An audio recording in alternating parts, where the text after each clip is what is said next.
Wednesday, March 8th, 2023. Gulfstream Park today. Welcome to All Horse Racing All the Time. I'm your host, Al. Today's live show, daily live show, we're going to be covering Gulfstream Park. 8 races today. We're going to be here for all 8 races from start to finish. Post time, 12:40 p.m. Eastern time. Last race scheduled to go off a little after 4 p.m. Open chat, I'm here to give you winners. I'm going to be giving you picks and plays for every single race, analysis, open chat for those of you who join the show.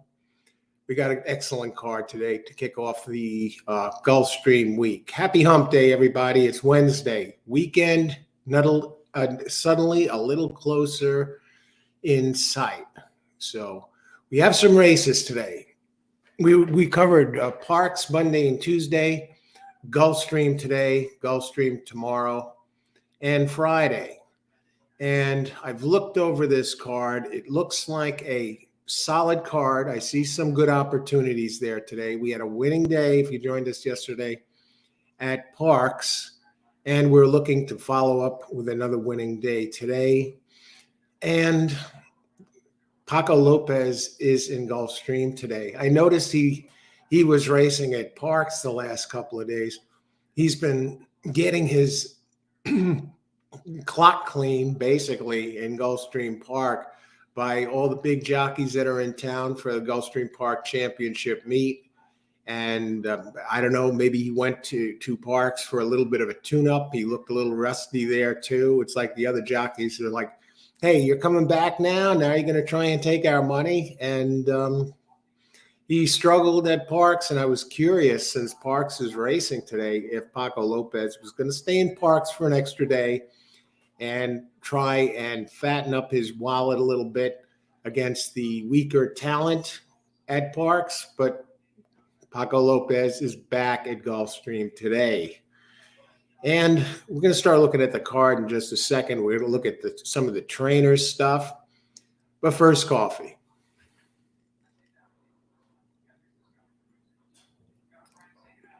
Excellent. Nice and hot. Kona coffee today, folks. Hawaiian coffee. I had to ground the beans. That's why the package is flat. It's the Gold 2 Kona Aloha Island Coffee, Kona, Hawaii. So not bad. It goes for about $12 for a bag. You do have to grind it, so be on the lookout for that.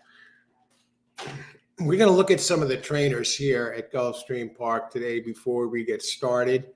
I see some of you are here already. I want to welcome you aboard. And if you're new to the show, welcome to All Horse Racing All the Time. I'm Al, your host. We do a daily show where we cover every single race on the card. Some days we do a double, an early and an evening show. So you want to be on the lookout for those. So you hit the subscribe button and you'll get notified. You'll get the link to those shows and you'll know in advance when and where they will be, what track we'll be covering. And I see we have somebody who's commenting. Joe Esso. Hiya, Joe. Good to see you. Al, 12:40 post-time Gulfstream. I'm ready for today, and I know you are too. Yeah, we're ready, Joe. Good to see you. I've been through the card. We got the scratches flowing down below. It looks like they're celebrating the daylight savings time early this week at Parks with the later start time. And today at Gulfstream, instead of 12:10, they moved it back, post time for race number 1 to 12:40. Now, you may want to have a pen ready for some of this stuff I'm going to be talking about here. And it's one of the steps you want to do. One of these, before you get started playing a card, what you want to do is take a look at who's hot and who's not at the track as far as trainers go and as far as jockeys go. Jockeys, we're more familiar with, of course.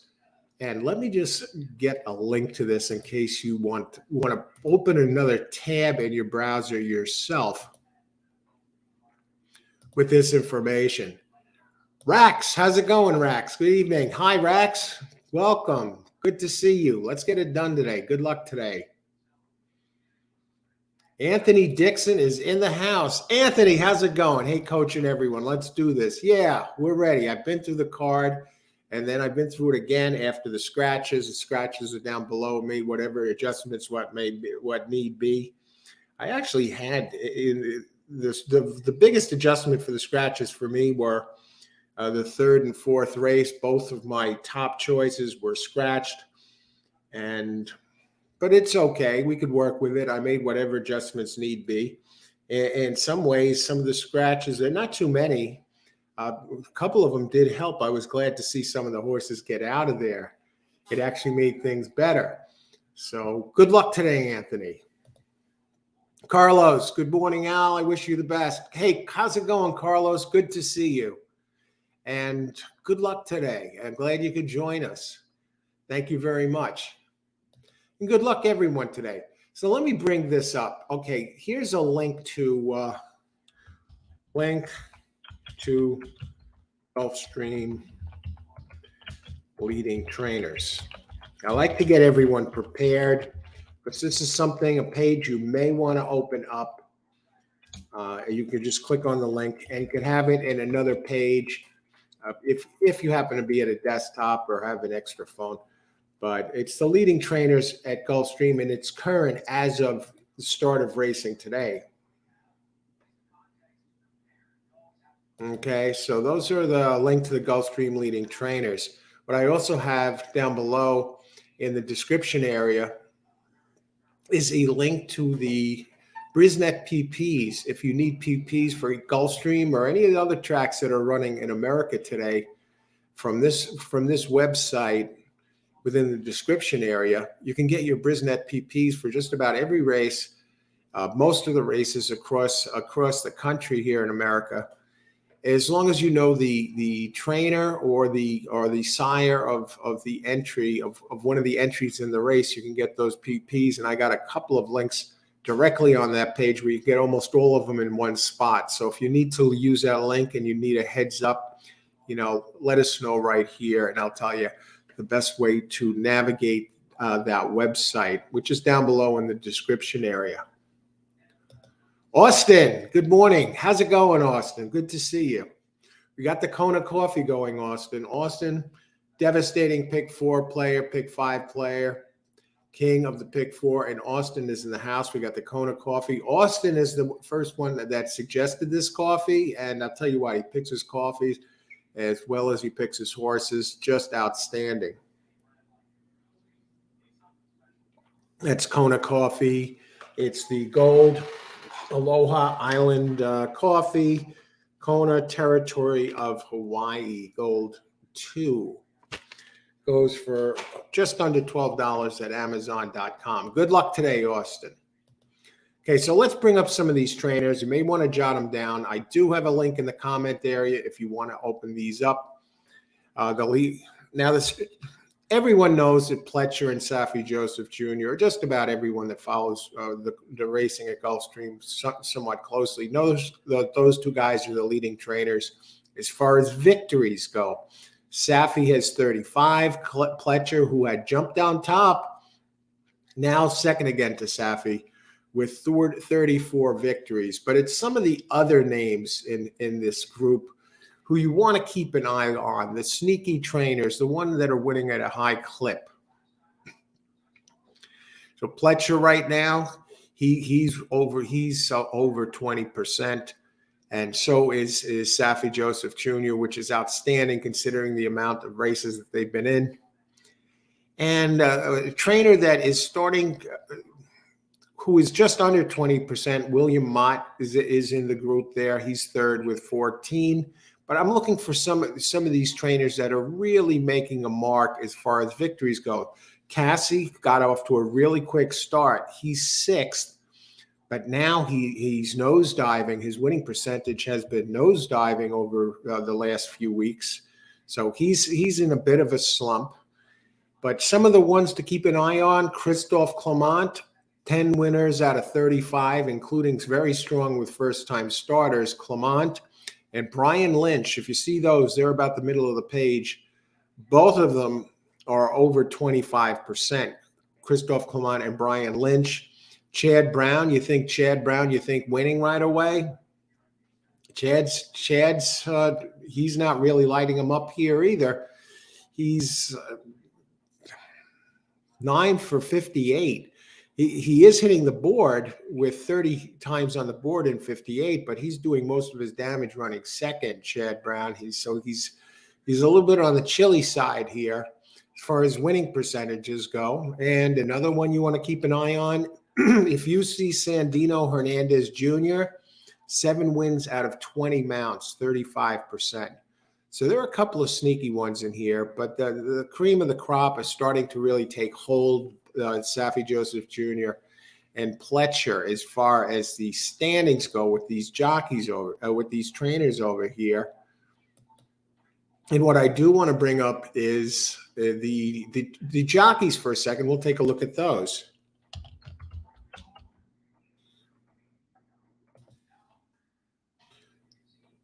So if you have a pen ready, not just for this, but for the day you may want to take notes. I always have a scratch pad ready if I see something or hear something that stands out that I figure can help me in this handicapping process. Okay, let me bring up the jockeys now. And there are no great secrets as far as the jockeys go. Irad Ortiz has just separate. Luis Saez is in second with 55, but Irad Ortiz has 87. So he leads in the jockey standings by 32 points. But something that is just mind-boggling is just over 2 weeks ago, Saez had surpassed Irad Ortiz on top. And then just over 3 weeks ago, actually. And since then, Irad has went on a tear and not only passed Saez, but now he's ahead of him by 32 victories. And with 87 victories out of 329. And Jose Ortiz, he trails Saez by 4, despite having 40 more mounts. And then Tyler Gaffleone, he's 4th with 42. Edgar Zayas. Now, Zayas, who usually wins nearly 20%, his winning percentage is significantly lower here with big name jockeys in town, 29 for 248. So he's over 10%, but his usual percentage is way down. Castellano is next with 25. So he's winning his share of races, but winning percentage could be better. Junior Alvarado, but it was Paco Lopez who is really lighting it up here. He's struggling. He's just a little over 10% with 21 wins out of 184. And Rosario, a lot of people think of Joel Rosario, one of the great ones. He's 12 for 140 at this championship meet, which is under 10%. I don't know what's up with Joel Rosario. I'm not used to seeing him with such a low winning percentage. And I'm just wondering what's going on with Joel. 12 wins out of 140 mounts. That's almost upper middle apprentice numbers here. Then you get the weaker jockeys that are below 10%. Sonny Leon, 11 wins out of 145. You get the idea. Jorge Ruiz, 8 for 104.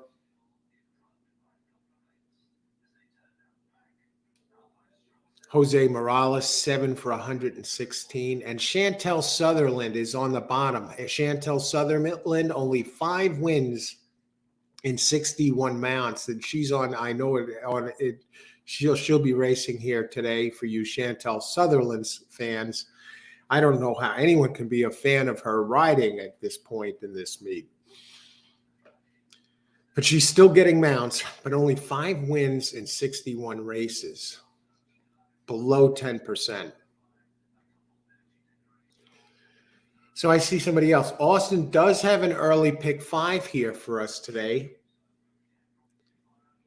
And Austin on number 3 in the first. Very interesting. I don't have the 3 listed, and Austin has the 3 singled. I'll be talking about that race in just a little bit as we get closer to post time. 3 in race 1. Now, we don't have any scratches for the first couple of races. And I think that the first race looks a little bit on the wide open side. I landed on 7 in the first race, and I'll talk about why. Good luck, Austin. Thanks for sharing the selection here in the pick 5. And again, Austin, if you're just joining us, he's already hit a number of pick 5s on the show, and I probably too many to count pick 4s. And if you think that's an easy task, there are a lot of excellent players that sometimes can go a couple of weeks without hitting a pick 4. So they're not that easy to hit. Austin, king of the pick 4. Yes, Joe. Joe's seen it. And Amadeo is here. Hello, everyone, and happy day for all. Hey, Amadeo, good to see you. Let's get it done today. Good luck today. Greg is here. Good morning, everyone. How's it going, Greg? Ready for Gulfstream Park? Let's get it done today. Good luck today, Greg. Austin, Irod is arguably the best jockey in America. I don't know of anyone who's better than him at this point. You got of course, you have the Hall of Fame jockeys out there, and some of the big names of years past. Somebody was asking, I saw a poll somebody was taking, who's the smartest jockey in America? And they listed 4 jockeys. And I saw that on Twitter. It escapes. I just saw it was a poll, and they did have John Velasquez as one of the choices, but they didn't have any of the Ortiz brothers or any of the leading jockeys. And they say, who's the smartest jockey? And how can you gauge something like that? And one of the choices was also Deshaun Parker, Johnny V, and there were 2 others. And I was like, where are you coming up with these selections as the smartest? But maybe they are. Johnny V, no doubt, is an intelligent jockey. He's been winning for years.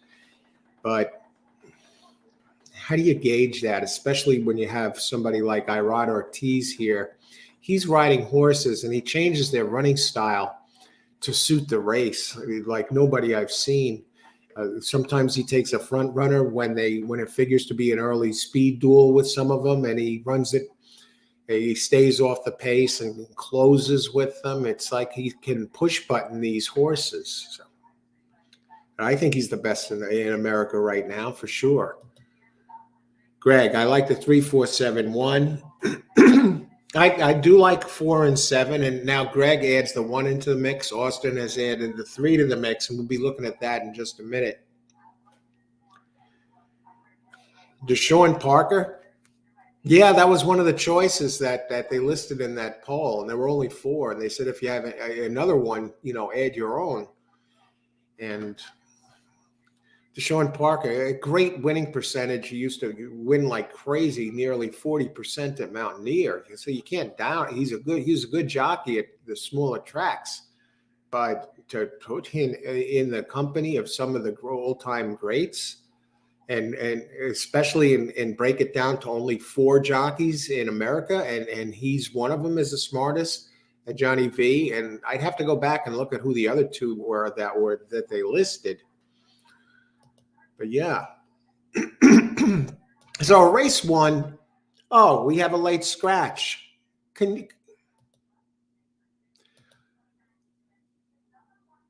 We do have a late scratch in the first race. Number 1 is scratched.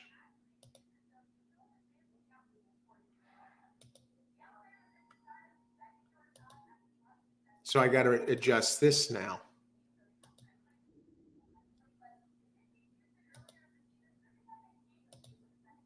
No, number 1 isn't scratched. All right. Thank heavens. Okay, no new scratches. I was on a different number there, race number. Okay. So let's look at race number 1. Isaac, Hey, Isaac, how's it going? Isaac Carmona, good morning. Who are we taking in the first race? I landed on number 7, but we have some other excellent players here who are on some different ones. For example, Austin and Greg are on the 3, and Greg is talking about the 1 a little bit.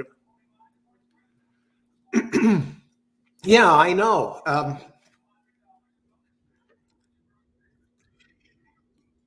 It's about time to get going with this. Let me just see if I can bring up who the other 2 were. Let me just see who they mentioned, if it's still there. If I have to scroll or look for it, I'm not going to do it. But let me just see. I want to name the other 2 because now I'm just really curious about this.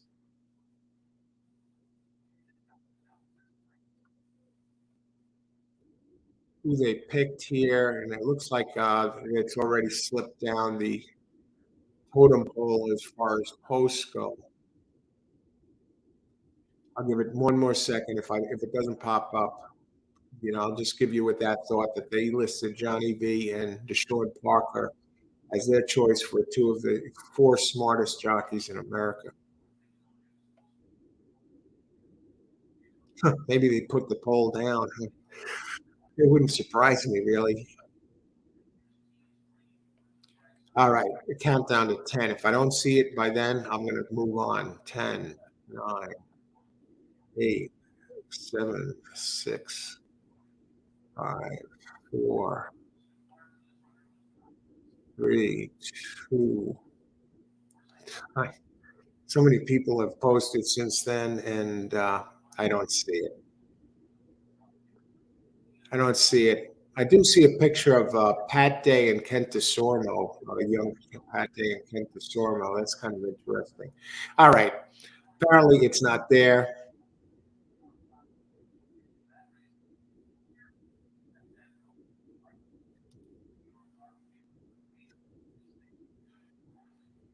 Yeah, I was curious then. Who the heck was that? Who was listed? 4 is the quiet looker. Is a quiet looker. Acting effects. How's it going, active effects? Good to see you. Good luck today. 4 is a quiet looker. I have 4. I have 5 of them listed there. This looks like a wide open race. Irod might be the Castellano Hall of Famer. Irod might be like Castellano Hall of Famer, no Kentucky Derby winner. Ronnie Bravo. Hi, Ronnie. He might be, and I'm not sure how strong he is. I'd like to know his record on when he races in the West Coast. The beautiful thing about a Johnny V is he can go anywhere and win big races. And look at Ramon Dominguez. He was for a while there. Excellent point, Ronnie.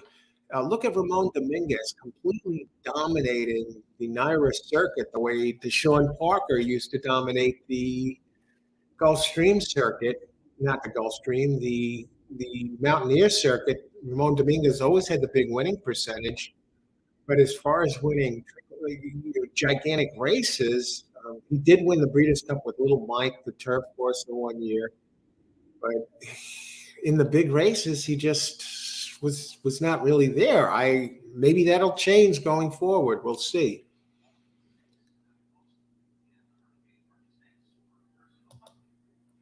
Lifat Pinkay. Wow. I think they're talking about best jockeys right now. If I see that post, Ronnie, and good luck today, Ronnie. If I see that post, I'm going to bring it up, but I'm not going to look for it now. Okay, race number 1, 17 minutes to post. And we'll talk about this race. 5 furlongs. We're getting back to the turf sprints today, so this should be a lot of fun. Now, one that I landed on. This is a tough race. And Chantel Sutherland is one that I do have all the way on the end of my picks under my notes. This is one that used to be fast enough to take this race with ease as recently as last year, or at least be a big contender up until mid-year, June 22nd. And then it just completely went off the rails. Actually, it had one really bad race at Saratoga where it took money with Jose Ortiz up and finished 7th. And the next race got vanned off in October and hasn't been out there since. and now goes to a new trainer who's only a 4% trainer, and they stick Chantel Sutherland on top. Number 2, XY Speed. Opens 15-1. Number 2. It's not the one I like best, but I think if this one needed some time off and comes back anywhere near it was, it's a contender, and it opens 15-1. Number 2, XY Speed. For 5 furlongs on turf, it's a claiming 35K race for 4-year-olds and up, which have never won 3 races, or which have not won a race since September 8th, 2022. Weighed 122 pounds. So we got five furlongs on turf. As expected, the speed types are winning a lot, the brunt of the races. Early speed, 37%. Early to pressing types, 40%.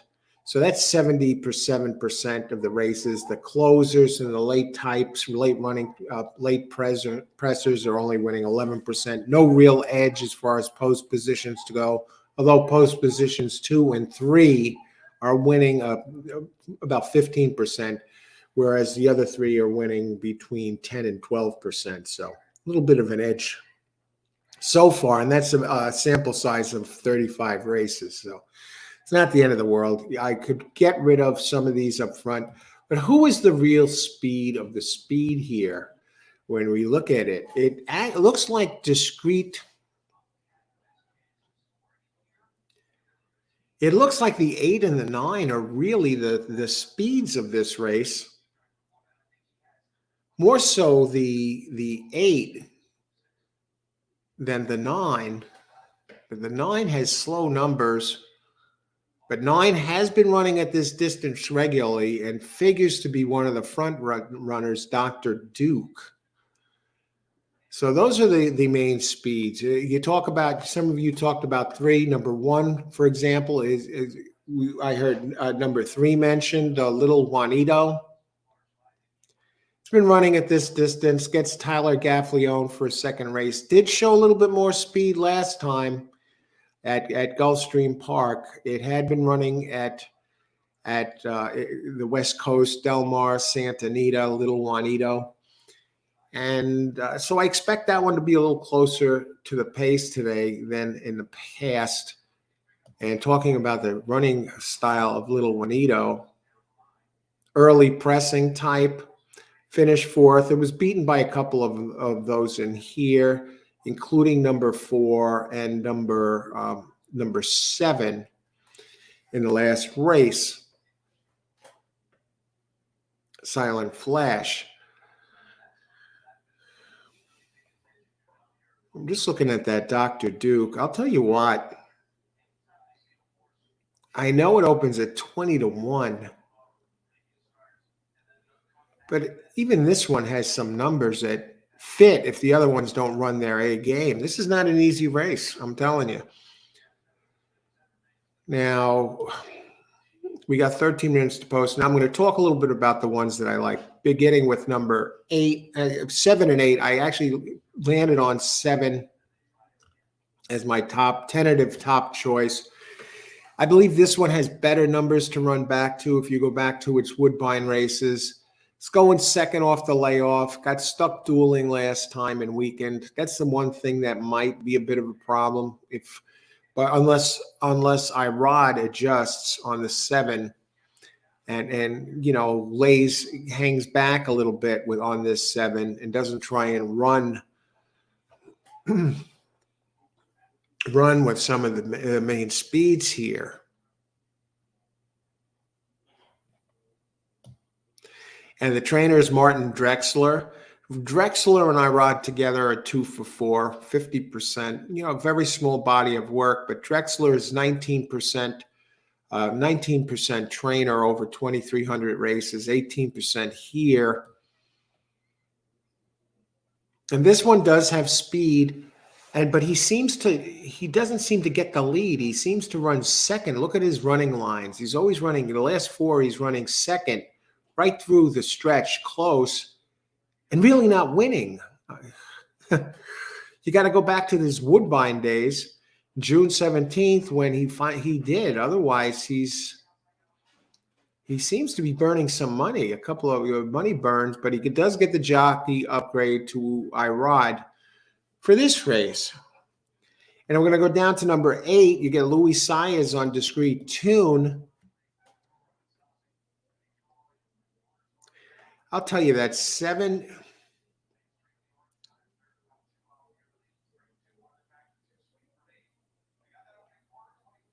At 7 should be able to get the lead here this time against this group.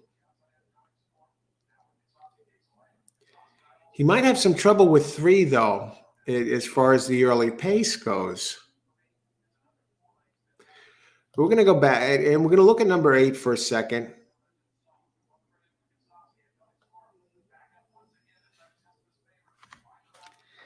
I believe this one has better races to run back to the last one. It has another one with early speed.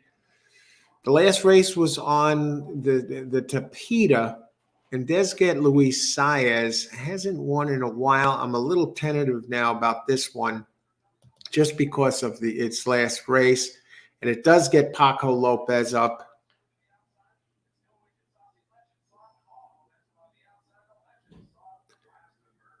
One race here, its last race. It did show some early speed, but I think others are going to beat it. I don't think Paco is quite up to this, though it did finish 3rd last out. What was it, placed 3rd? No. I see it finished 2nd. Oh, it was a dead heat. Okay.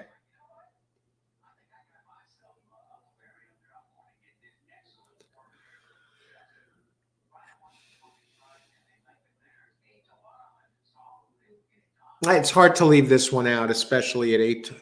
I'm looking at 5. 5 is definitely a contender. Now the 8 is the one that I want to go to. Discreet Tune. Yeah, the race 2 back. It seems the horse for the course here.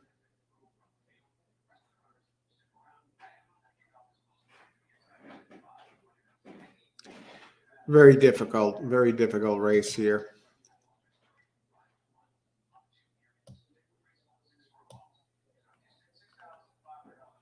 Yeah, I'm looking at the Paco horse. I mean, the one Paco does get to break inside of the others.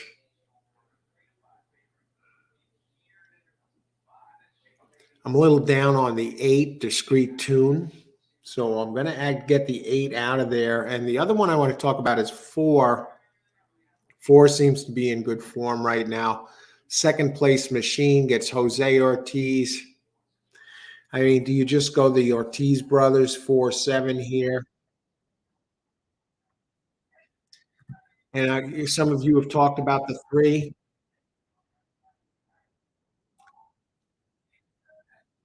Off the pace.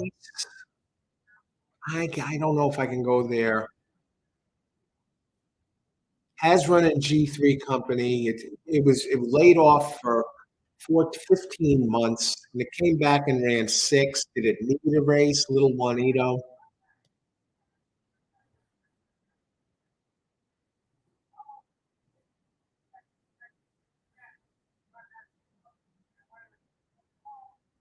I'm just looking at the record at the distance. I mean, it might have needed a race, but I definitely think it maybe it just needed a race here. It did work out on March 2nd, and Robert Hess here, the trainer with Gaffleone, did run a G3 company. I mean, it has races to run back to that are really dangerous. So I definitely got to add 3 to the mix here in place of the 8. And 3 is 6-1, which I like. What about poor Charles Chrome? Why am I not all over this one?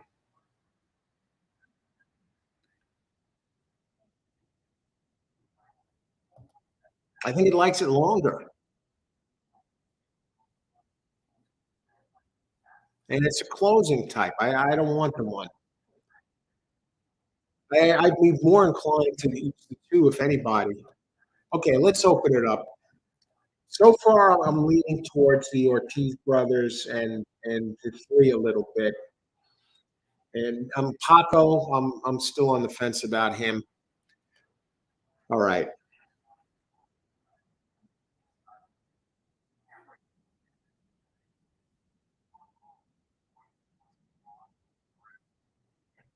I like Garrett Gomez. Rest in peace, Garrett Gomez. Only thing that got me about Garrett Gomez is he seemed to wait too long to go on some horses. I would like to, he drops anchor early. He's a lot like Joe Bravo or Pat Day or one of these jockeys that just waits forever before he starts running on these horses. They just and that costs and that can be costly sometimes. I saw him lose on some horse. A tremendous jockey. Don't get me wrong, but I saw him get started too late on some horses that he should have won with. Horse racing enthusiast John, what's up, John? Hi, Al. Like the 8 in the first, second off the layoff. He's back to the form right there. Slyers jumps on a plus. Good luck.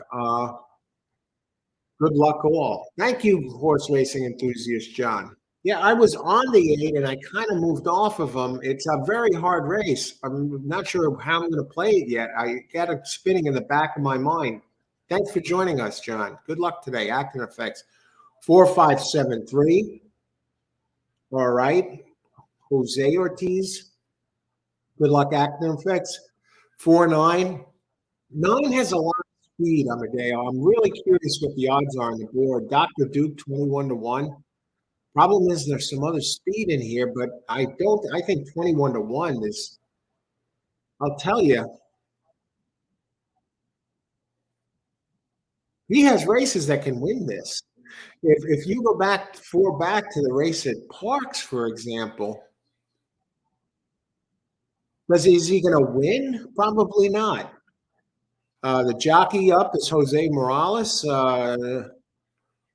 Jose Morlos, 10%, and trainer Jenna Antonucci, she's 8%. I mean, they're up against it, but it's going to be part of a pay stool, and I don't like it. It's at a Ghost Sapper. All right, good luck there, Amadeo. And you also got 1, 3, 4, 7, 9. Okay, the other contenders in here. Boyd, I like 7, 8 for a small bet. Good luck, Boyd. And Frank, hey Frank, I like 7 all, $1 exacta, and my daily double 7 all. Okay, Frank, good luck today, Frank. And Rich Lane is in the house. How's it going, Rich? Boxing 4517. One is he likes to go long, and he's a closing type. It'll be interesting. He does have the numbers as far as routes go. How does that translate to sprinting? Has won at sprinting before. I'm telling you, this is a wide open race. Good luck, Rich. 3-horse, second off a long layoff. Tyler up, ran much better on the West Coast before. Oh, absolutely. Absolutely. I agree, Austin. Did it need why was it off all that time? And is it ready to go? Good luck, Austin. I got to use it, really, just because of some of the back races. And the connections of the 3, I'll just tell you a little bit about the connections of the 3 there. Robert Hess Jr., 13%. Trainer, 14. Gaffleone up. Together, they're only 9%. I don't like its last race, though. That's running type there. I figure it's going to be part of maybe it needs just one more.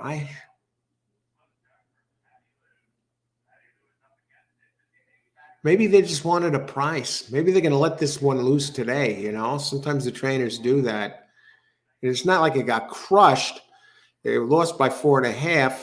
So I got to expect better looking at what its past races. What are the odds on this one? 7-1. You're getting a beautiful price.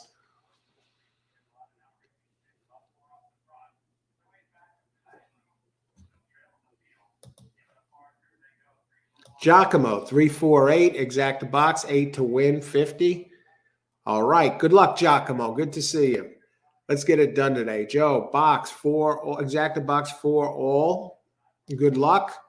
Rax, 200 to win on 8. And Rax, let's try to get a good start, coach. All right. Thank you very much, Rax, and everyone. Thanks for joining us. And here's my play.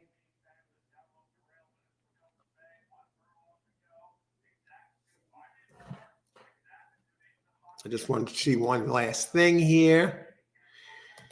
And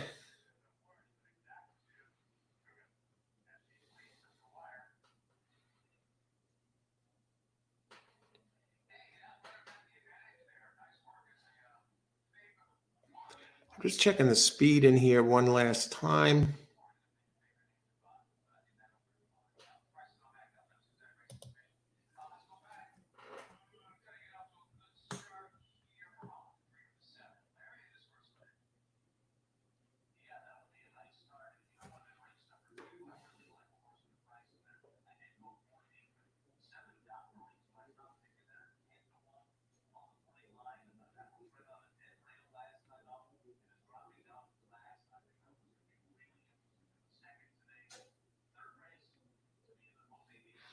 I'm actually going to do this.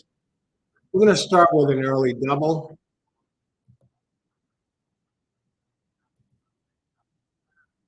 I'm going to check my odds here.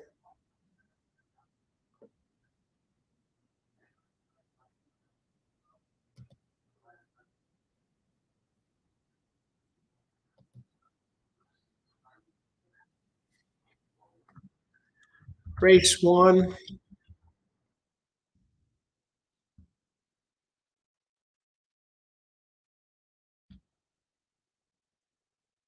I have one last thing to check here.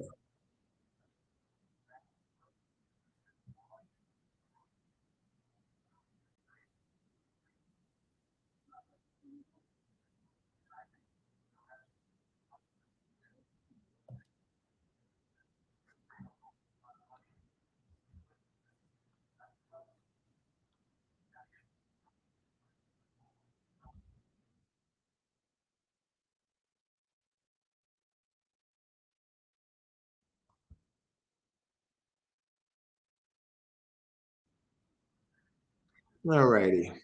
One second. We're almost there. We're almost there.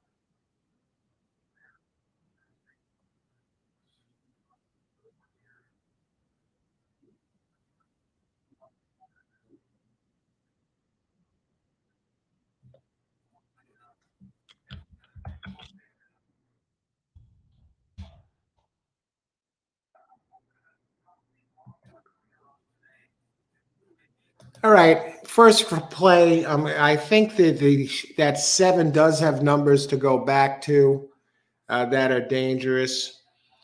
And the 4, very solid, goes off inside. I think 4 really is the one to beat here. At least it's run at this track a couple of times, sometimes, and it's around, and I think it's going to benefit from all the speed. I don't know if we'll ever see it get back to its form as a 5-year-old. Now, 4 is an 8-year-old, and Ian Wilkes is the trainer. He's 17% with Jose Ortiz, and as far as the 7 goes, you got Martin Drexel, who's very solid, 18, 19%, and I think second off. I think this number 7, Silent Flash, needed one. If I was going to mess around with anything else there, it's too close to call, so I'm just looking to get the winner home. Okay, and I'm also adding daily double. I almost forgot 3 over 148. I'm adding 3 to my mix, so I got 3, 4, 7. Yeah, that 3 with the back races. I'm expecting improvement there, and I know some of you have 3. Good luck. No, 3, 3, 4, 7. 3 over 1. So it's 3, 4, 7 with 148. Glenn, 7 wire to wire. Good luck, Glenn Miller. Thanks for joining us. Good luck. Kelvin, how's it going, Kelvin? Good afternoon. 7. Irod, 3 is a gray horse. You kidding me?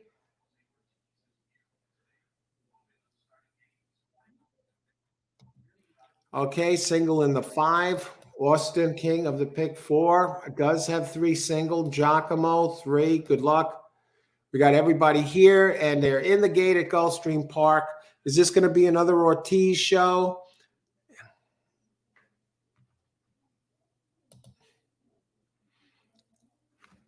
Irod Ortiz dead on the board on number 7. I'm rooting for 3 or 7 here. Okay, the 4 is 7-2. The 8 that seems to be the one everyone's been jumping on. I'm not entirely sold on it, but it looks live. Its last race was a bit of a clunker on the Tapeta, but let's see what happens. Good luck, everybody. May the best horse win. Chantel Sutherland on 2, who used to be a very dangerous horse. The 5 goes to the lead, and Paco Lopez riding with a vengeance. Maybe those couple of days at Parks has done him some good here. He is running like a tornado out front, who basically has taken the other speeds out of the mix. But here comes 8 and here comes 9. We expected those two to go early. And this race is basically teed up for Jose Ortiz on the 4 right now.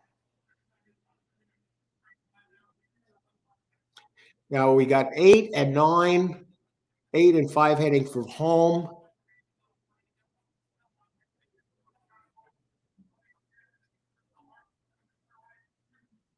And here comes Jose Ortiz. Irod Ortiz on the 4-1 shot. Thank you. Get it done there. Get the first leg with Irod at 4-1. Where's 3? All right. And the speed, discreet tune, it looked like he got out of the gate slow there. I don't know what he was waiting for. And 8, actually 5 hung on Paco Lopez for second at a 9-2 price. And Chantel Sutherland slips into the money here, I believe, at 14-1.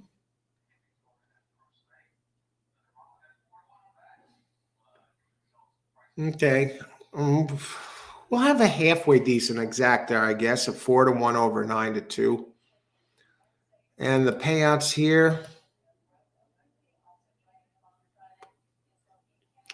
74.80. 74.80, folks.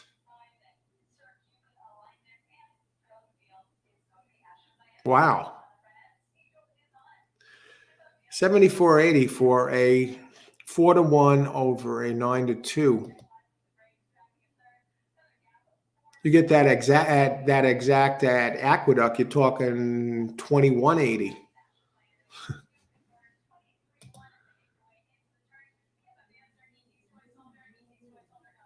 All right, so yeah, we get the first leg of the double done.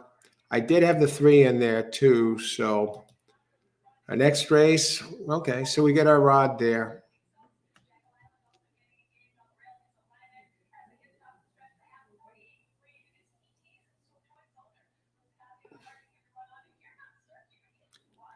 Seven wire to wire. Well, you know what? 7 did win clean there. Great job, Glenn.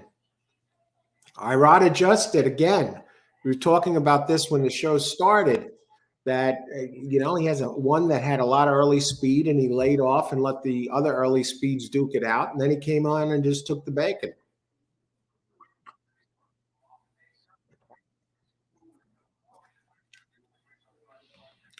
Three horse might be done. Yeah. You know what? I like the back class. I thought maybe this one, I got sold on it the closer I looked at it. But now I guess it is done. Its glory days are over. Nice start for the double out. Thanks, Austin. Glenn, that's why he's the best rider in the world. Wow, that would be a really tall order there. And what about Deshaun Parker or Johnny V? But I think definitely the best in the United States. Maybe he is the best in the world. If you try and tell somebody in the UK or outside of the United States that Irod is better than Ryan Moore, they tell you to get your head examined. So it all depends on what you're looking at. But over in the United States, I would say he's the best here. He just won what?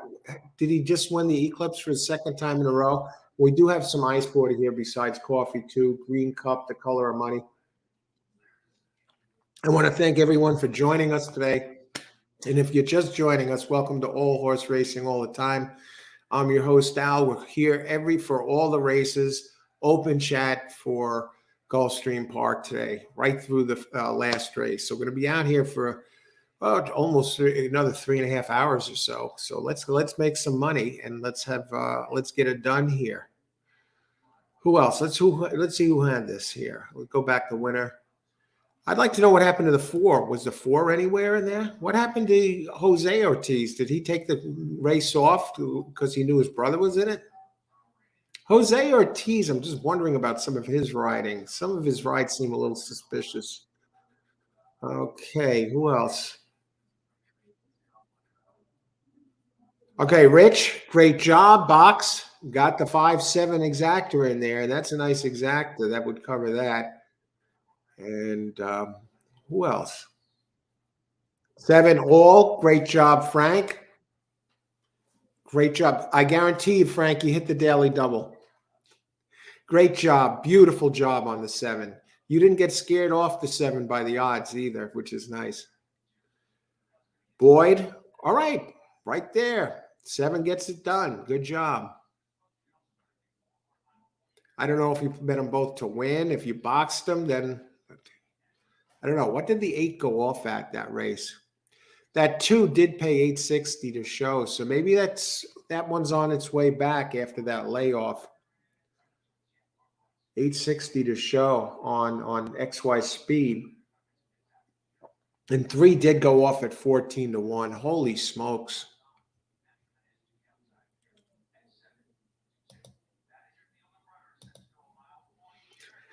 Now, this is a tough race. Yeah, I think number 8, Turn on the Charm, has the speed going for it. I think we got all our winners in place here, but let me just go back and check anybody else.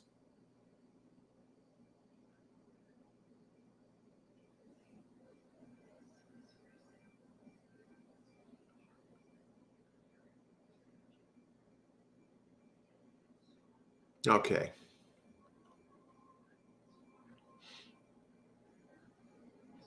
Rich, first, second, and third, it was 752. 752.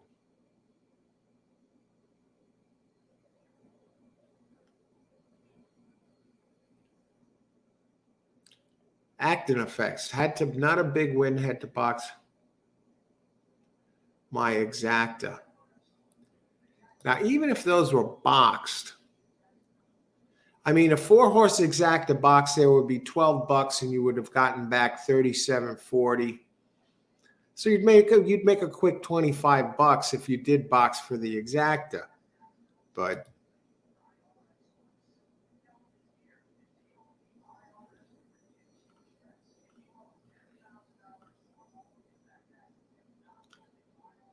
depends on what you had, how you played it.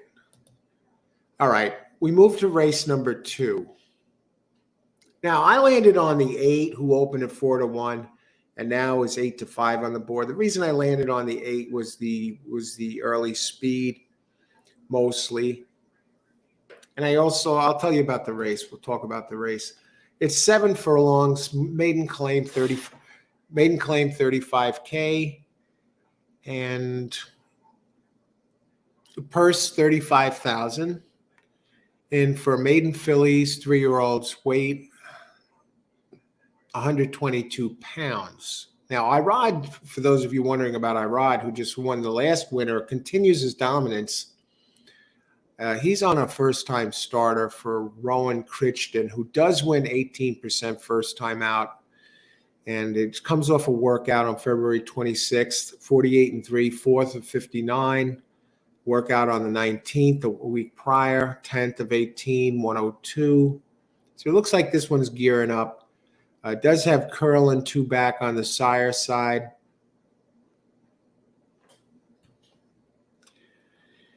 So we'll take a look at who is the pace here. Now, race 2, 8 does have a significant pace edge. Now I'm basing the pace not on the pace at 5.5 on the Tapeta, which was its last race. Number 8 is Turn on the Charm. Its pace at 6 furlongs. I ran a 22 and 8 or so, give or take, and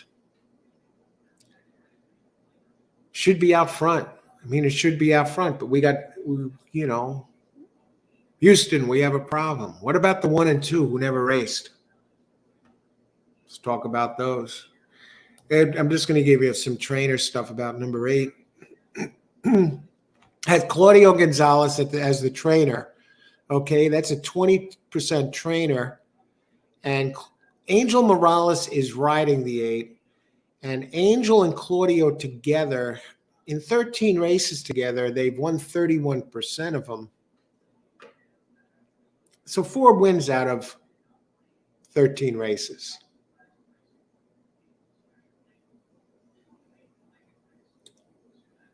And now this is the first race since joining Claudio's team. But here's something very interesting. Turn on the Charm, number 8. Now he is getting spotted weight. Comes in light, 115 pounds. When the horse first enters, in this case a filly, when a new entry enters Claudio's barn, going back 780 races, he has won 25% of the time. He wins 1 out of 4 times. But this one has such early speed, and it is coming in lighter than it did last time by 3 pounds. Last race it ran at 118. If it doesn't win, I would think maybe it stays on for second. Okay.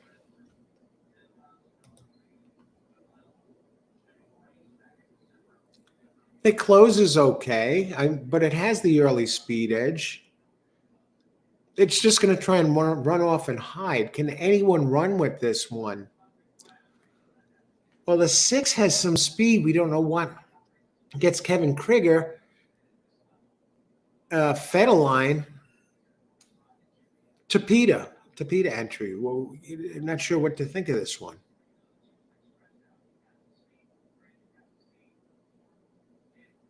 Ran on turf last time, Tapeta the last 2. This trainer going turf to dirt is 16%, Kevin Attard. Krieger's 11%. These trainer and jockey never raced together.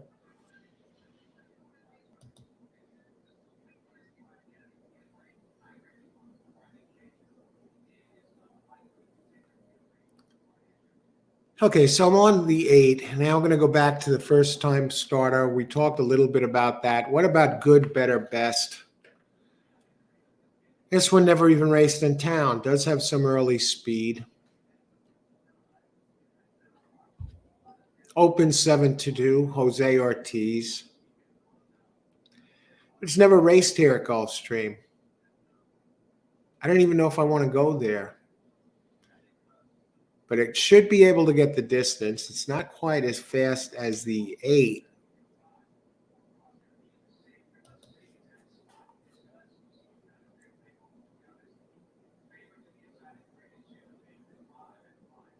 Last race at Tampa, it is slowly on the improve. Second by a nose, second by a head. I'm forced to include him here, 8 and 4.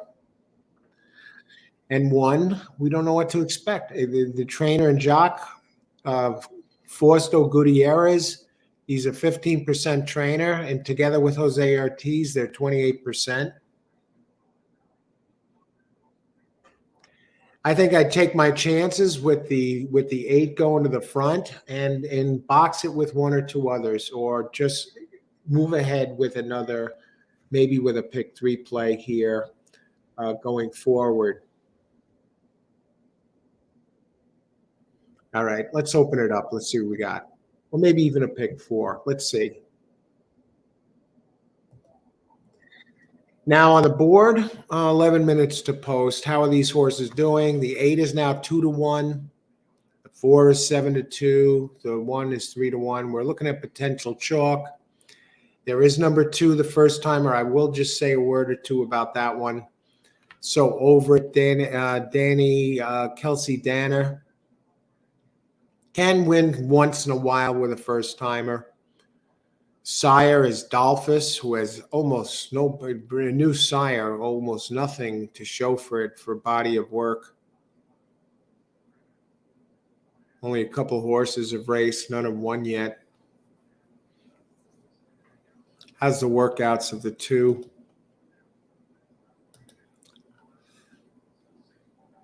They're okay. 36 and 2, 3 furlongs. 38 and 4, 3 furlongs.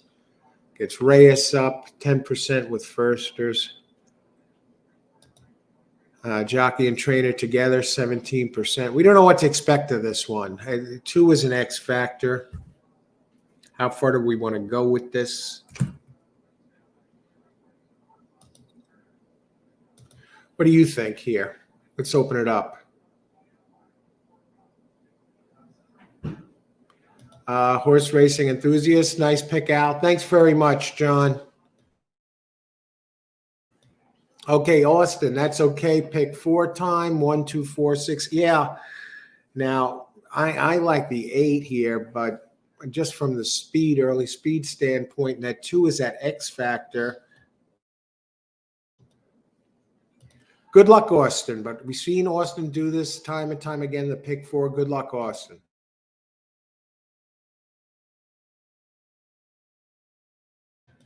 Amadeo, exacta box 468. Yeah, I like Jose Ortiz on that 4. We know it can get the distance. And the 8 has the early speed. And the 6, I'm going to take another look at the 6 in a second. I think that's the Tapeta one, right?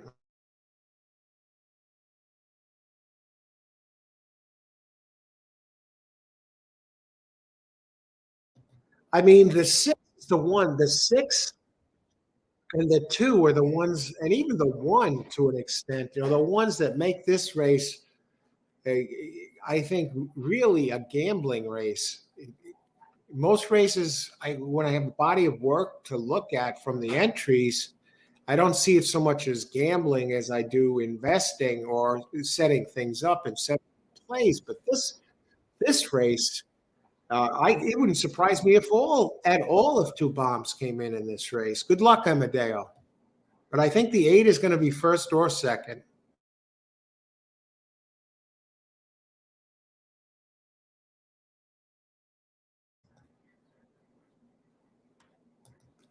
Yeah, I think this is a very wide open race. The 6, the Tapeta, I'm not sure what to make of that. Amadeo, the 2, I don't know what to expect from this unknown sire. And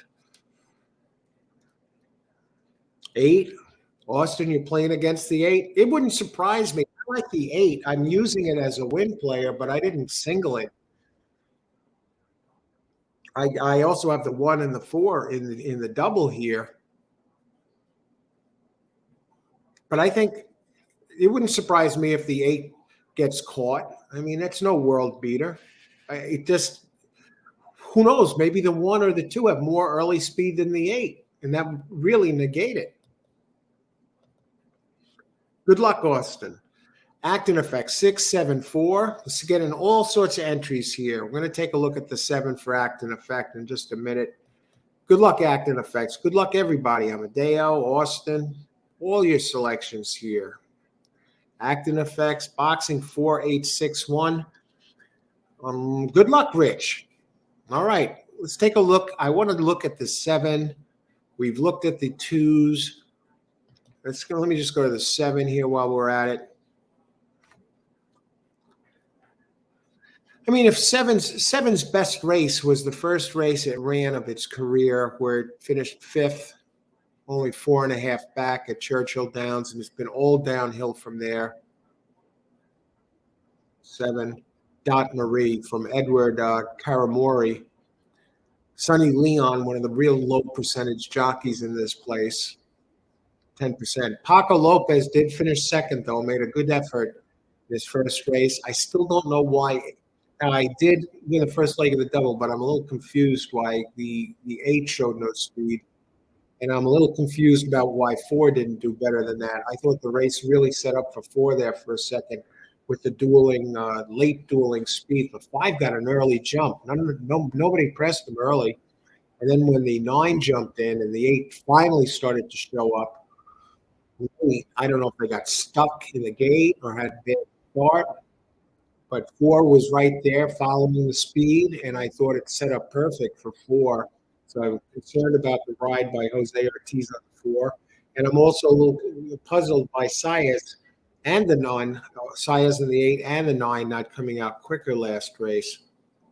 Watch out for the 7. Now, hey, Frank, now we're going back to the 7 for a second. Dot Marie. He did show a little bit better speed last time, and I think we might get a bit of a surprise by 7 turning back to 7 furlongs. I think this one might be closer to the pace, Dot Marie, because I see his fractions were better last race. So you raise an excellent point there that you brought to my attention there, and it is dropping from maiden special weight down to claiming.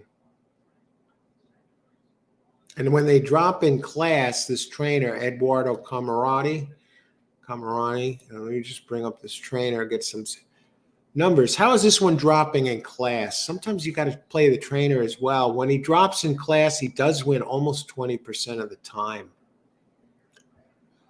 Wow. So you got a dropper here for a trainer that's 15%, only 7% at Gulfstream, but this one, he's finally said, I had enough. We need to win with this one. And, a couple of the races in there were turf races, so you can throw them out.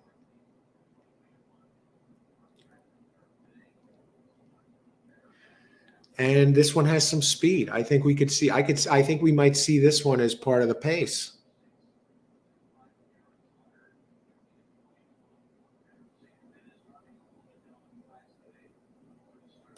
Definitely part of the board play here.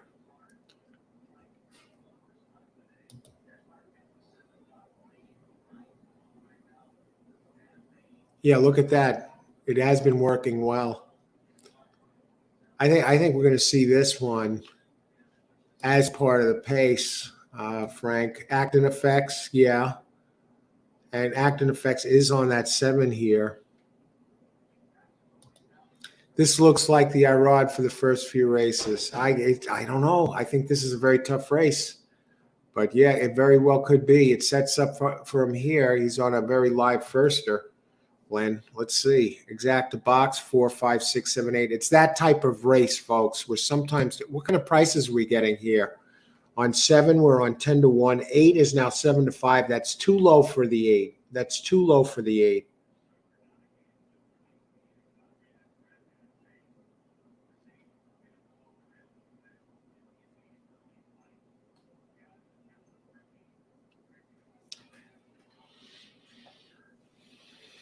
It's too low for the 8. I'm going to let it ride with my 148, and we're going to go 7 to show.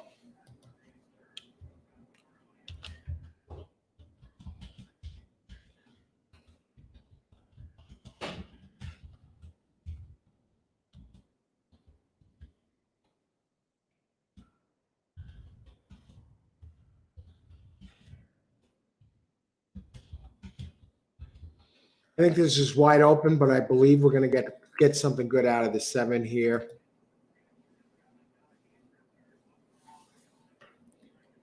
Let's see, Alive in the DD with 148. I'm playing 7 to show here. All right, the betting gurus. Yeah, they're all on the early speed, but I think we're going to see 7 flash some speed in this race. So good luck, everybody. We're getting near post time.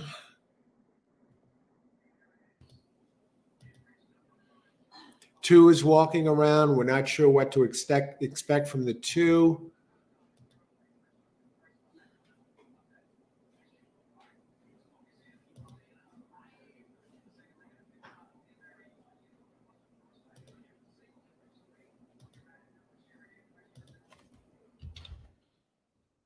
right.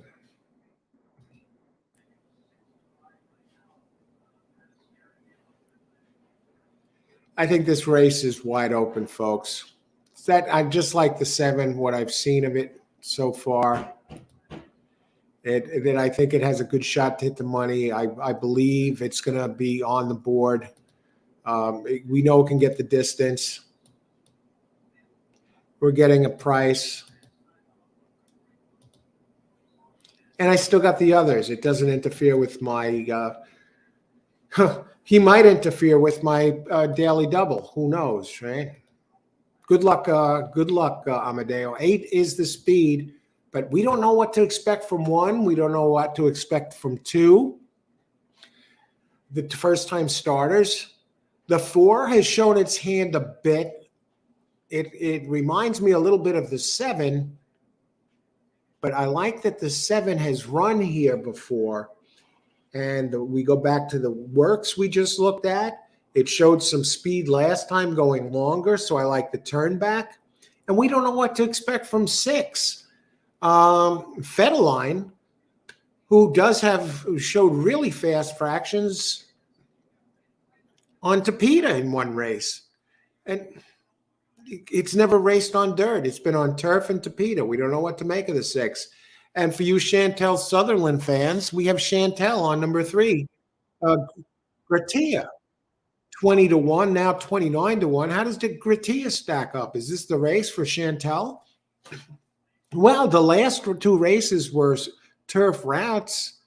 And the last race, if they could take that number and duplicate it shorter, why not? It has a chance. I think the trainer is only 7%, virtually unknown trainer. Christopher Dunk, we expect from Chantel on that 3. It's going to have to come out of the clouds. But this trainer, they're really taking their time going in. Look at this. 8 shows no interest in getting to the gate. Looks a little listless, folks. It's kind of like wobbling around, looking to the side. Now the jockey's standing up. Who's on the 8? Morales is getting spotted some weight. Now, this trainer of we talked about the 2, we talked about the 3. Has anyone talked about the 5? We'll take a look at the number 5. But the trainer, nothing really showing, going turf to dirt, 0 for 12. 4, we've talked about. 4 is a second place machine. Listen to this for number 4, Second-itis. Is this a hanger or what? Second by a nose, second by a head, and second by a head. It just doesn't go past. I'd have to see the races, but I don't like that it does that. 5, Karen's Honor. Just looks too slow. Was easy last race, but it's other numbers. It's been trying for a while. It still look fast enough. Who else? So I think we covered them all. 5, 6, 7, 8. Greg. Good luck, trifecta box. Okay. Good luck, Greg. 2 and 4 look great on the track. Wow, the 2. All right, Austin. Good luck. I'll tell you, I would have went 7 instead of 4. But I have 4 now. I'm stuck with 4 in the double, who is on the board at 9-2. So I guess I got to root for him. It's the highest one. Get the 7 in here. It's dropped a little bit. And good luck, Keith. Greg, good luck. And Keith, 461-5679. Good luck, Keith. Good to see you. Thanks for joining us. And they're off. Who is going to the front here? 7. I thought I'd see more speed out of 7, but 8 is going to the front. And here comes 2. One of the wild cards in the bunch is on the board at 11-1. There's your winner, folks, 2. It's that time of the day where we get some unknown to come in here and just blow away the field. 7 after the start falls apart completely.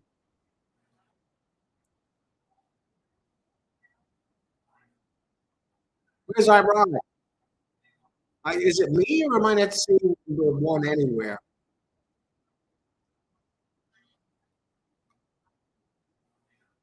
Here comes 8 late. Who else? Six is trying to get involved. Four was there for a split second.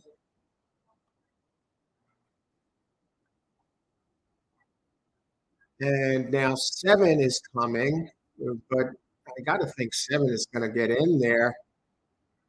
He should have something left, right? I mean, this one's been running at a mile.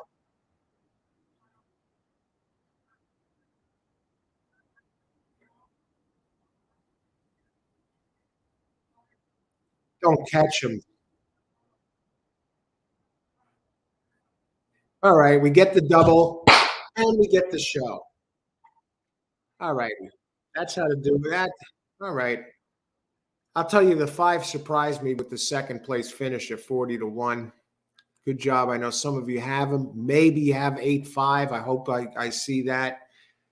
I never saw Irod Ortiz in this race. Oh, here he comes. I think he might have got fourth.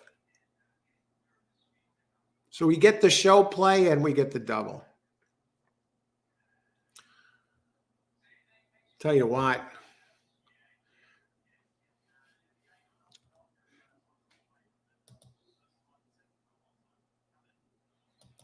Four stumbled. All right. 8-5-7. Hey, Kevin, how's it going? Good to see you. The gurus were right. That was a tough race. And that shows Amadeo is a sign of a solid, very solid player. Amadeo didn't really like what he was seeing. He passed on the race. Great job. Again, somebody else, a lesser player, might have taken a shot and made it more of a gamble. And Amadeo is a winning player here on the show, day in, day out, and we've seen him in action a number of times. And great job, Amadeo. You gave out the six and shared the selection of who that you had an eye on, who the big shots liked, and came in. And it didn't pay much. 8-5. That's not bad, but. Yeah. All right. Who else? Thanks for joining us, everybody, today.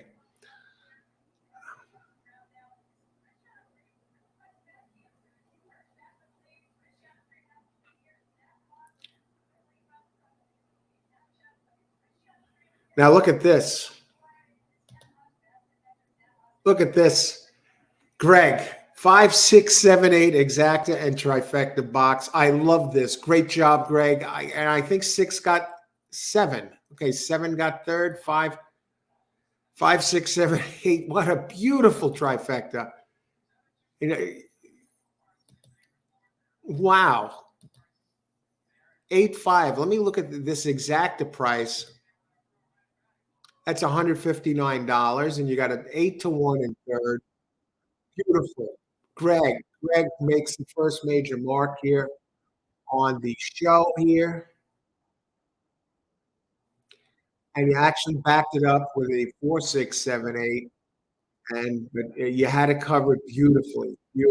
Great job. And my selection, daily double, alive with 148, and then I had 7 to show. There's Amadeo giving everyone the heads up, sharing with us here that 8 is a super winner. And who else? Joe, tremendous hit, Joe. I love it. We're seeing some big hits here right away in one of the early two races that look really dangerous. I'll tell you that two looked good for a while.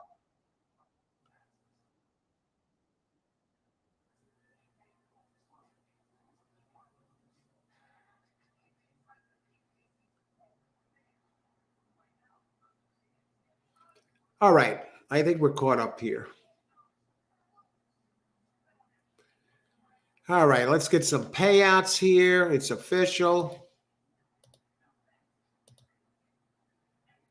They say it's official. Let me close this out.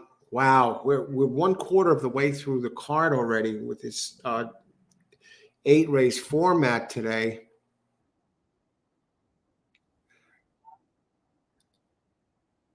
And Carlos is here. With our first weighing in here, 4-6, third race, exacta. Race 3. I do have a 4 with a question mark next to it. I don't have the I initially liked the 1, but the 1 has been scratched. Carlos, I'll be talking about this in just a little bit. Rax, um, 1 ran a terrible race. I'm curious what happened there. Rax. And 5 at 40-1. Yeah, Kevin, unbelievable. And I really didn't like the 5 at all. Holy smokes. You know, I liked the 1 for the 8, and then I kind of fell in love with the 7 the more I looked at it. And we talked about it here on the show. And I just want to give some credit to who talked about it. Frank was talking about the 7 there, and the acting effects weighed in on the workouts. And we looked at it further, and I was like, yeah, you know what? I like this. It's turning back. It ran quicker last time at a mile early. So I threw in a show bet. All right, who else do we got here?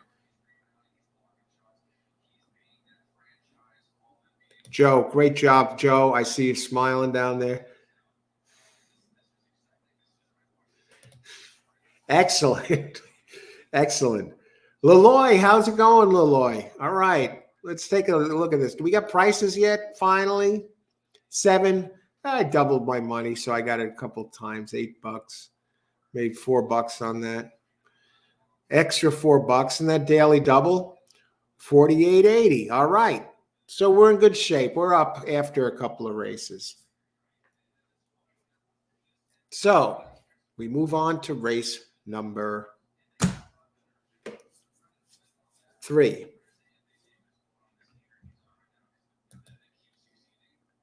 Race 3, 18 minutes to post. Let's talk about it. Let's see. Who do we got here? Frank hit the daily double. All right, Frank, great job. Frank, another winner. Excellent.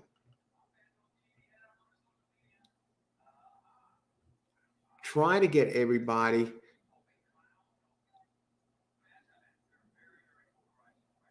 And that's it. Yes. Try and get everybody that does it. I remember that now. I remember saying, I guarantee you, Frank hits the daily double. And we got it done there.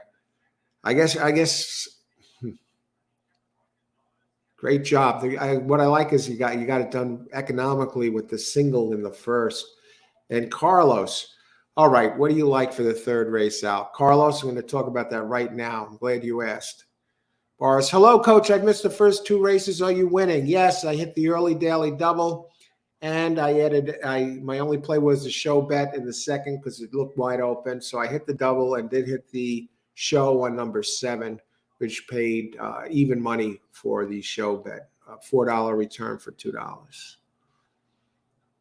4-6 third race, Carlos. Okay, let's talk about this third race.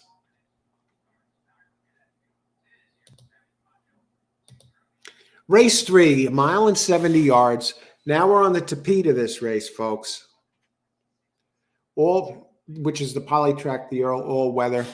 And this is for fillies and mares, 4-year-olds and upward, which have never won 2 races, weight 122 pounds. Now, we do have number 1 scratched, I believe in Magic. So Rod is off. Did he jump on any other horses this race?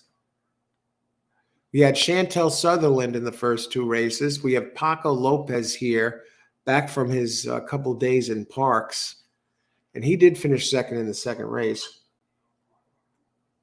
We do have Jose Ortiz on a horse, number 6 here, built different. All right, so we have 1 mile and 70 on the Tapeta. I think we might be able to do some good things with this race.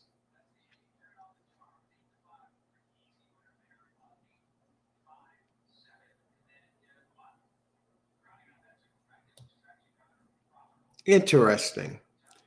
I didn't really like the 6 at all, but let's see how this shakes out now, pace-wise. So we lose the 1, that's fine. 4 is most likely going to be the quick one out of the gate. I like the race by the 7 on Tapeta on December 23rd. And I said that there was a scratch in this race, and this was one of the races, even though I liked one to win, I like to get the one out of there because I thought it was a little vulnerable, but I was concerned because of Virad Ortiz a bit, because it did have a race 3 back and 5 back that looked really good. But he's out of there, I believe, in Magic, thankfully. 1 and 2 have some pace. Okay, I think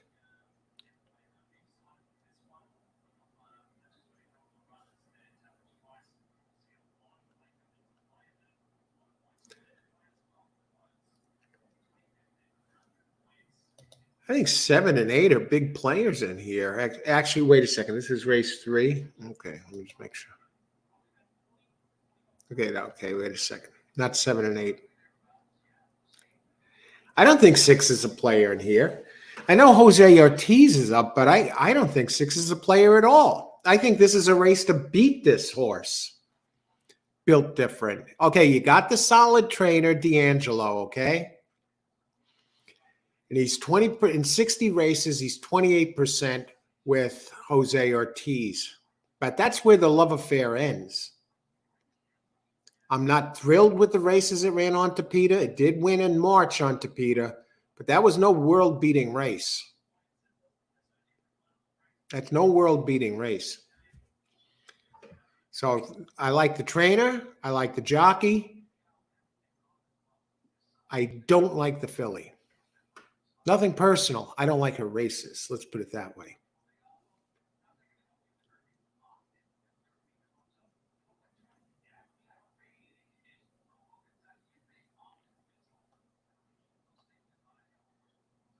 I'm looking at Lamasco, number 7, with Fausto Gutierrez. Fausto is 15% here and has Edgar Zayas up.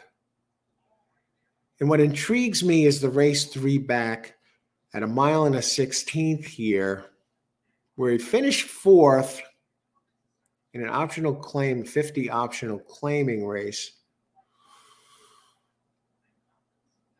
And the turf race 2 back at 1 mile, where he finished 3 1/4 back. And also a race at Indy. He has some fast races, faster races than they look on paper. The Tapeta race ran a 77 3 back. Has some speed, but really doesn't need to lead. I think at 7 to 1, I think he's going to be part of this exact. He could even win. Hard held, ran 2-3 wide, 3 races back. Yeah, covered a lot of ground. Was around for a while before finishing 4th, 6th back.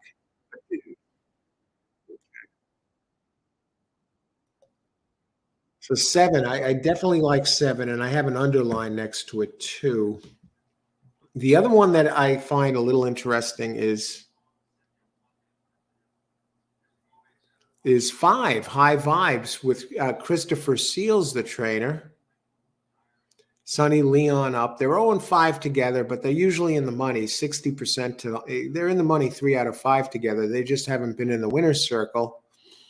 But I see a race, the last time it ran on Tapeta, last couple of races in Tapeta, one in September, finished 3rd, but only 3/4 of a length back. And it ran here in June and finished 3rd again, 1 1/4 back, High Vibes. So I'm pretty impressed with, especially the race in June. I like both of them, and it's been running well on turf. It's very good. It's a steady performer, always around the wire. Last race, 2nd by a length and a half. It has a 3rd by 3/4 of a length, 3rd by a neck, 3rd by 1 1/2, 2nd. Has some consistent races in there. So I kind of like the 5 to play a role in here with the 7 and the 4. I mean, the 4 is the likely speed, but it's really no faster than the 7 or the 5 on Tapeta. And the 4, I think, is going to get pressed by that 2.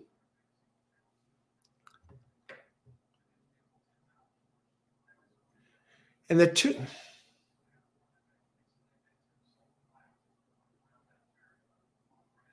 I mean, 2 has some races to go back to that are fast enough to win this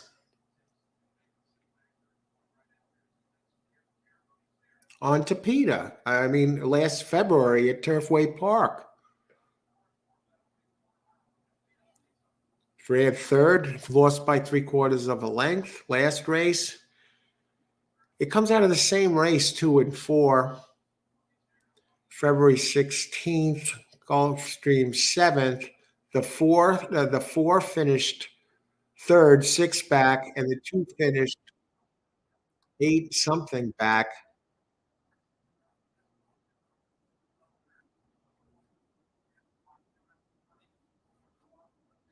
Yeah, I think I'm forced to go 4 over the 2. The 2 does get Gaffleone, 18% for Ian Wilkes. Let me see the trainer. They're 8% together. Let me see who's riding this 4. Jorge Ruiz for Kevin Attard. So does Kevin Attard have 2 entries in this race? No.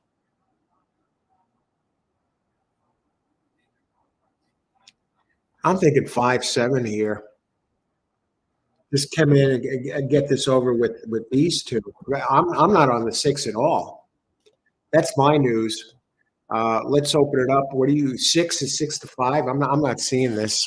I don't see 7 is 5-1. I got a 5-1, a 6-1. How do I do this? How do I play this now? Even the 2 is taking money with Gaffleone. Let's open it up. I got to think about it. The big news is I hate the 6 and it's 6-5. This could be the time to step on it, my friends.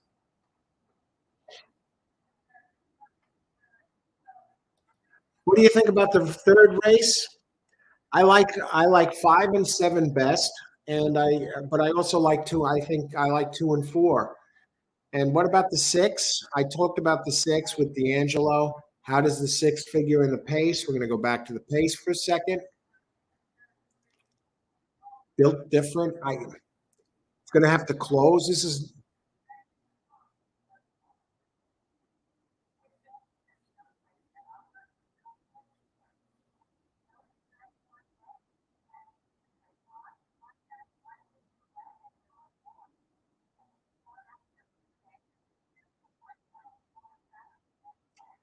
Just want to see the running styles of 2 and 4. That's my only plan.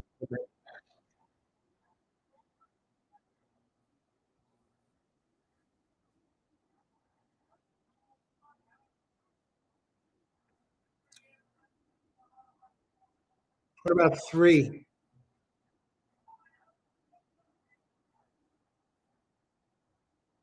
And we just see running style. 4 is a early depressing type.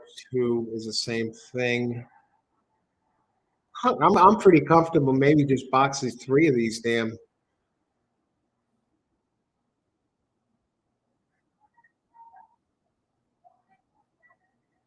I just want to look at the 3.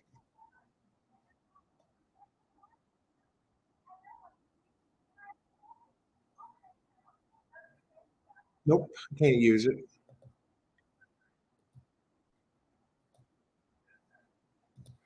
Let's do it here. Race 3, trifecta box.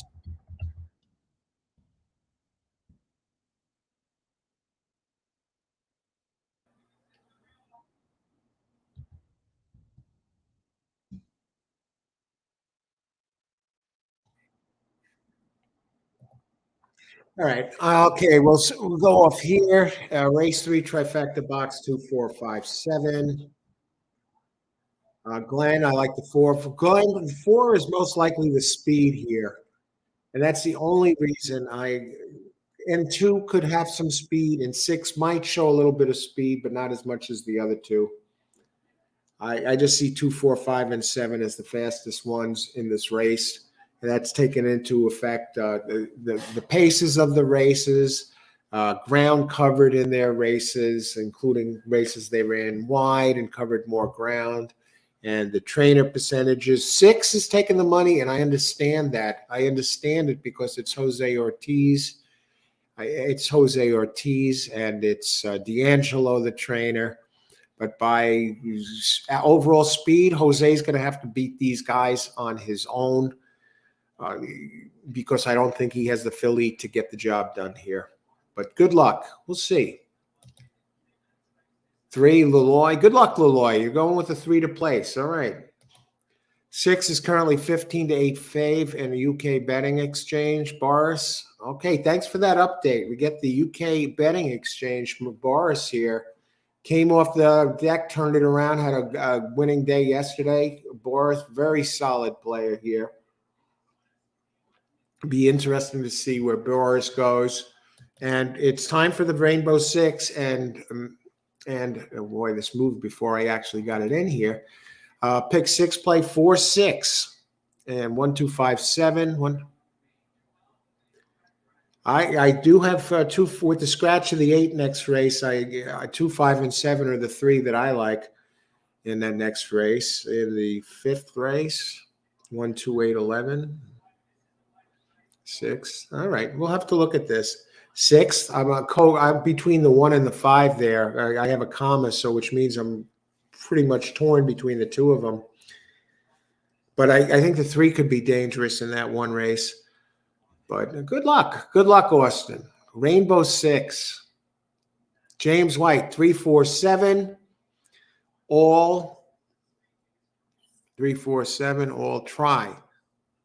I think you're in good shape. Okay, 3, 4, 7, 5. I could see that. All. 3, 4, 7. Try. Good luck, James. Everyone sees things differently. I can't get past the 4 and 6. Exactly. I see all the different numbers we see getting tossed around here. It's amazing. Austin. 6 is current, 15 to 8. Frank, I like 4, 5. Good luck, Frank. The trifecta box, 2, 4, 5, 7. Right. I like 4. What did the board say here? I can't believe 7 is 6 to 1.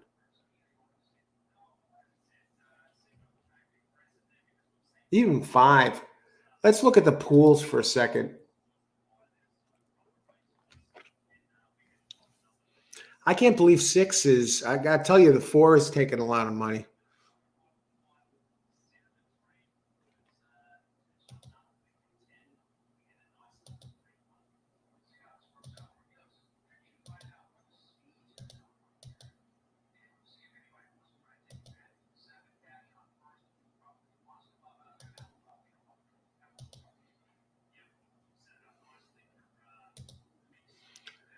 Who else? I played 4, 6 and a cheap pick 3.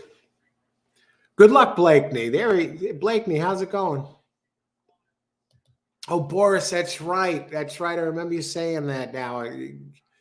I know you had gotten ahead at one point there. Okay, I lost small yesterday. All right. Let's get it going here. All it takes is 1. Boris. Good luck. 5, 6, 7. Giacomo, exacta box.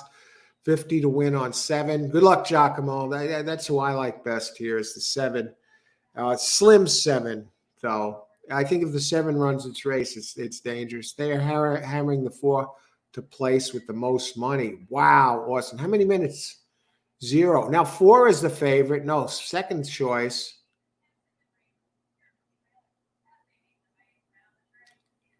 And 5 is the 4th choice, too. Very interesting. This is going to be an interesting race. Now we're going to find out what it's all about. Rubber meets the road here. Semi-early in the card, 3rd race, where you got Jose Ortiz. We'll find out how good this Jose Ortiz is when it looks like he's not on the fastest fastest entry, but he has the trainer and of course, himself to try and weasel out a win here, despite what I see as stronger. What I see, and there are a lot, like Austin says, there are a lot of different views on this. Ramon, I played the 6 with 5. Good luck, Ramon Mendoza. Good to see you today. Thanks for joining us. Let's win some money. Good luck today, Ramon. Boris, here he comes. 10 to win on Lamasco. I get 5-1 odds, so I expect money for it in your pools. It's on the board at 8-1 now, which is good. Let it keep going up. I got him in the try box. Good luck, Boris. Keith 463. Keith Blatz. Good luck, Keith.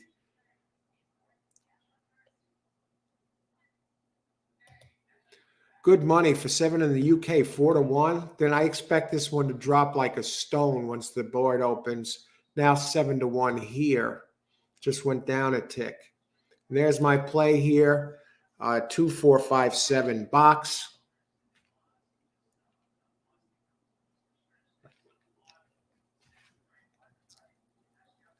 A little bit about the 7 again for you 7 players. We do have Edgar Zayas up 17%. Jock, he's doing some good running here. Now this one does have a decent race on the Tapeta. I know it finished 4th in that race, but race was better than it looked. And Edgar Zayas, he's still 17%, and at least he's over 10% here. He hasn't taken the whipping that Paco Lopez has taken since the other jockeys came to town. Expect the 8-1 to half, Coach. It'll be interesting to see. Good luck, everybody here. Ice water in the veins for this race. They're starting to get in. 7 just dropped down to 5-1, Boris. And they're in the gate. Good luck, everybody. Enjoy the race. I'm on 2, 4, 5, 7 try box, but we got a bunch of opinions. The favorite here is 3-2, built different with Jose Ortiz. And they're off. All right, 5 goes to the front. I expected 4 and 2 going to the front, but we're seeing a little differently. And right now it's 5, 7, 2, 4. Stop the race. Actually, the 5 is bet. The 7 is running second. Now down to 4-1 here, Boris, number 7. And 2 is there, and 4 is there. As they head down the backstretch, the first quarter was very slow, so I think that really helps these front runners. I'll tell you what, this is a very confusing view. 4 is is 4 saving something for later? Very interesting race. 5 now is 7-1, so 5 went up a couple of ticks. And now 4 is starting to come. Now 7 engages 5 and goes by 5 and goes to the front at odds of 4-1. And 5 is still running second. 2 looks like he might be running out of gas. And 7 is coming for home. Jose Ortiz is closing like a train. Not going to get there. 7 does win. All right. So I missed my try. 7, 6. Geez, 2. Well, we did beat the favorite with the 7. Do miss the try. And 4, who came in third? I think it was 2. Or was it 5? No, I think it was 2 that got second. I knew that 6 wasn't winning. Okay, I could see the 6 getting second. Push came to shove. I really wanted to get it out of there. We got all the other ones, but it was a small field. All right, so 7-2. What is that going to pay? 7, Boris, you were right. 7 went down to 4-1. So you got a good price. Good job, Boris. And and 7 did run the good race that I thought it could run here. 7, 5, 6, only 22. Needed one of the other ones to get second. But it's a good win play there. I thought you got. I think even 4-1 is a very good price for that 7. And I think you got more than that, Boris. Boris, excellent, excellent, excellent. Great news. All it takes is one. Let's go back and get these winners here. We look back. We like to. My play, my main horse, didn't get it there. Was still up a little bit, but we move on to race 4. I hope you went with that 7. A bunch of you here.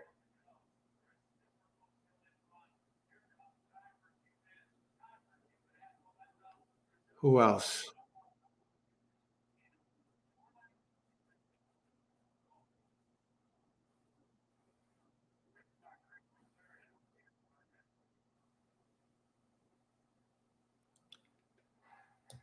All right, Carlos, you got one of these.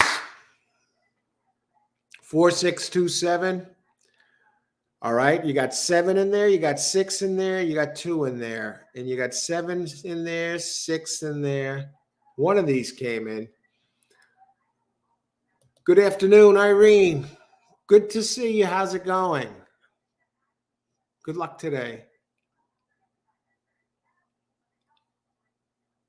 Who else?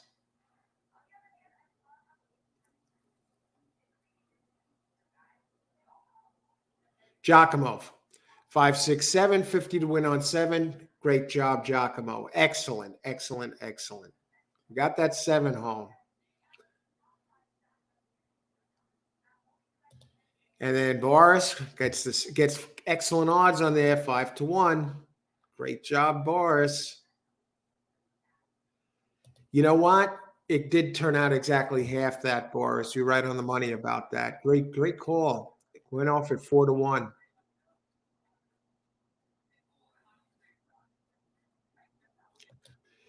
Result was 7-6-2, Bougie. Bougie Kazuro.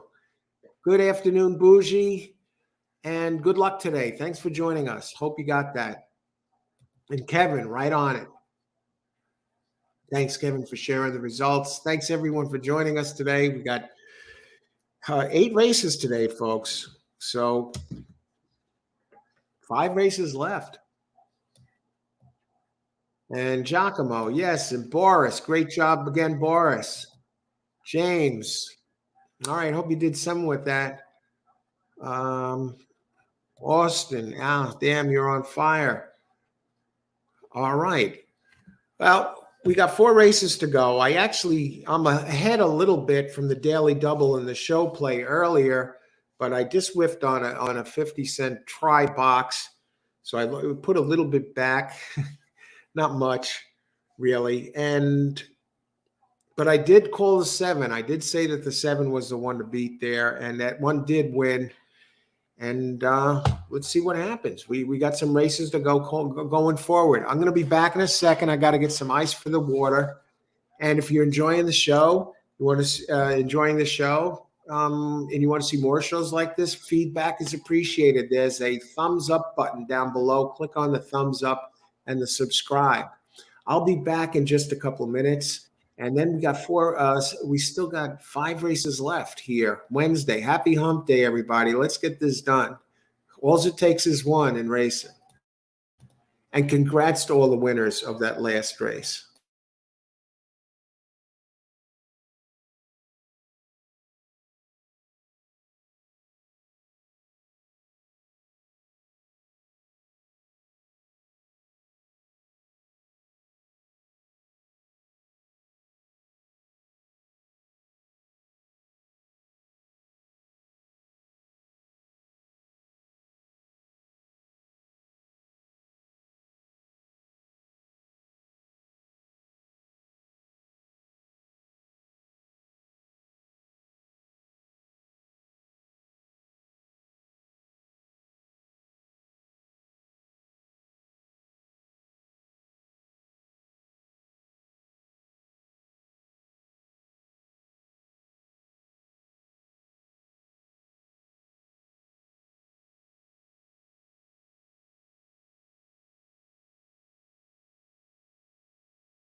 If you're just joining us, welcome to All Horse Racing All the Time. I'm Al, your host for the daily show today. We're covering every race at Gulfstream Park. Open chat, picks and plays, giving out for every single race, analysis. Thanks for joining us. Thanks for all of you who are here so far. Let's get it done. Better races ahead. 8 races today, but we have some good ones, some opportunities here. And let's take a look what's going on. I got 5-1 today. Hopefully I stay that way today. Well, one race at a time. And a great job there, Boris. Great call, everyone, on the 7. We have a gracious crowd here, as always. And let's take a look. Thanks, Austin. Good luck here going forward. We got some big races. Carlos, 4th race. I'll always give it to you, Carlos. Coming up. They were crawling up front. Yeah, and that surprised me that those other ones couldn't hang on or do more. I'm surprised 4 didn't show more speed, because that was the speed, and it never really showed at that race early as expected. Neither did the 2 for that matter, but it did hang around and seemed to drop out of it and then come back in to sneak into that 3rd spot. Interesting in a way. I thank everyone for sharing your picks. Oh, a pleasure, Carlos. Thanks for joining us today. Let's get it done. Who else? Leloy, congrats, Coach. 2.1K subs on your way to 3. Oh, thanks, Leloy. And thanks, everyone, for joining us. And it's glad you all enjoy the show. It's all about winning together. Exactly. Let's get it done here. And Tony Vasalino has had some excellent winners on the show, is the first to weigh in with some selections here.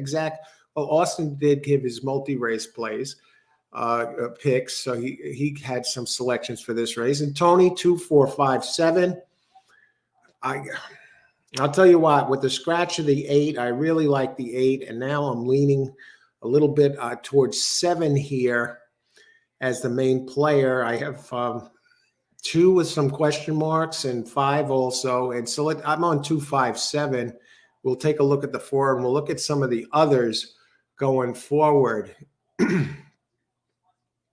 Roland, I think 8 is the most experienced. Roland at Parks. Roland had a tremendous, great, super effective play for a dime over $250 yesterday. Good luck today, Roland. Boris, 2 is the fave here. Moped Dennis. I figured that one would be the favorite. But I'll tell you what, I think that 7 has a back race on dirt that really fits. But let's take a look at this. Okay, we're on to race number 4. So here you go. Here we go, Carlos. Now we're going to talk about it.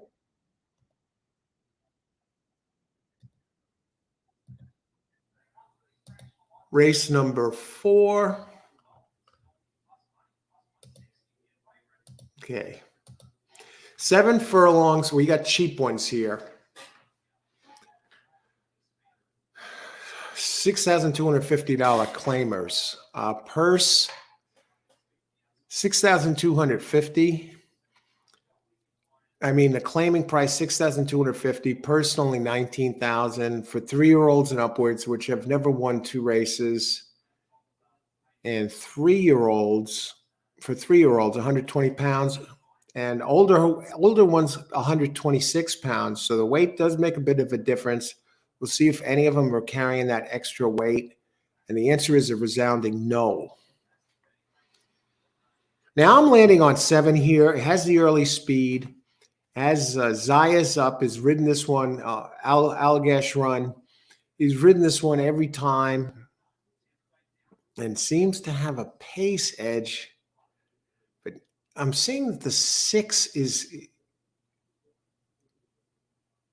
has early speed, but it never has shown it the speed that it has showed some speed on dirt. It's run its best races on Tapeta. And a shame that 8 scratched. I know it was a closer, but it had some races that kind of fit. Allagash Run. It's not going to get the lead today. That's the problem with this one. but it does have a race that fits. Does it need the lead, number 7? Now that's Antonio Sano, a 12% trainer, and Edgar Zayas. It's running again at this level. It did do better in December, running at the 12.5 level, where it nearly wired the field at 7 furlongs. The last race was a rout, so we can cut it some slack.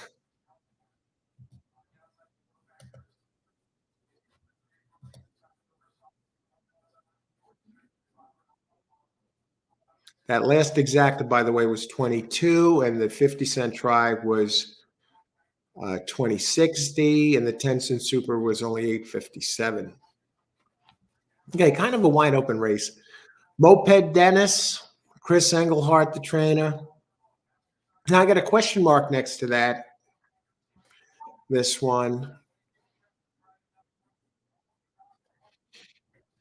does have one race at Finger Lakes. It's going to have to close into this if it wants to get there. They listed as an early to play, but it did show some early speed last time, running a 70, and they're dropping it 2 classes down to 12.5. I think that makes this one a little bit rough.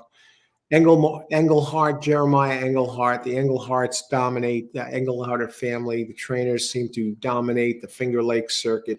But Jeremiah does run here, 18% at the meet, 6 winners out of 34.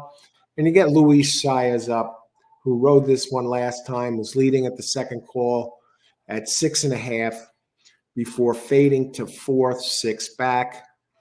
And today, now faded at 6.5, and now you're asking it to go 7. I did have a good race at 7 furlongs at Belmont in June, but that was on turf. Ran big at Finger Lakes. At Gulfstream, this one is 0 for 1. Went off as a favorite, not the favorite, but 2.8 to 1 in its January 11th race.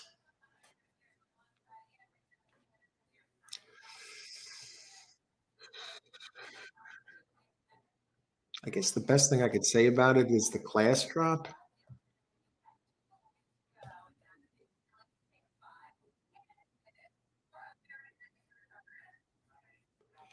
Now, its big race was at Finger Lakes back at the end of May. It maiden special weight, won by 7, but it's never run like that anywhere else.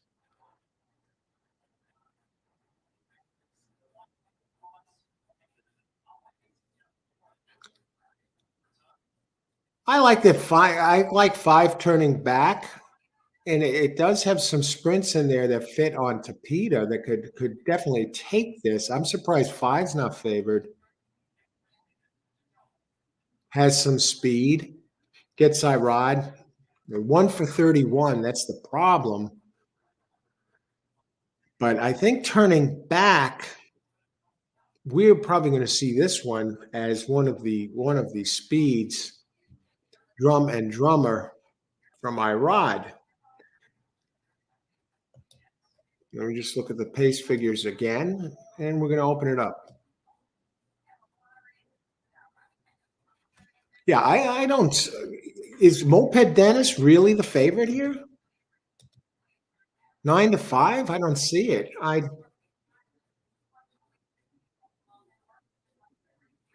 I think I'd just flat out just backs the 5 and 7 here and just take the money.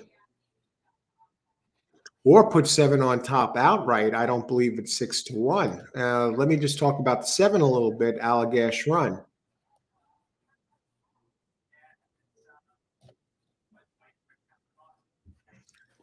I mean, the last race was a rout, but the other 2 races, it has a first, second at a higher level. It got claimed by Sano and now sends it out there at this same level. What happened? Prominent, cued. I think something happened last race that I think that it was running nice races, and then they suddenly asked it to go this extra distance. I gotta think the 7's going to take some money. I mean, look at the buyer numbers at 2-3 back. at 7 furlongs. The only thing about the 7 is, will he get frustrated by the other speeds in here?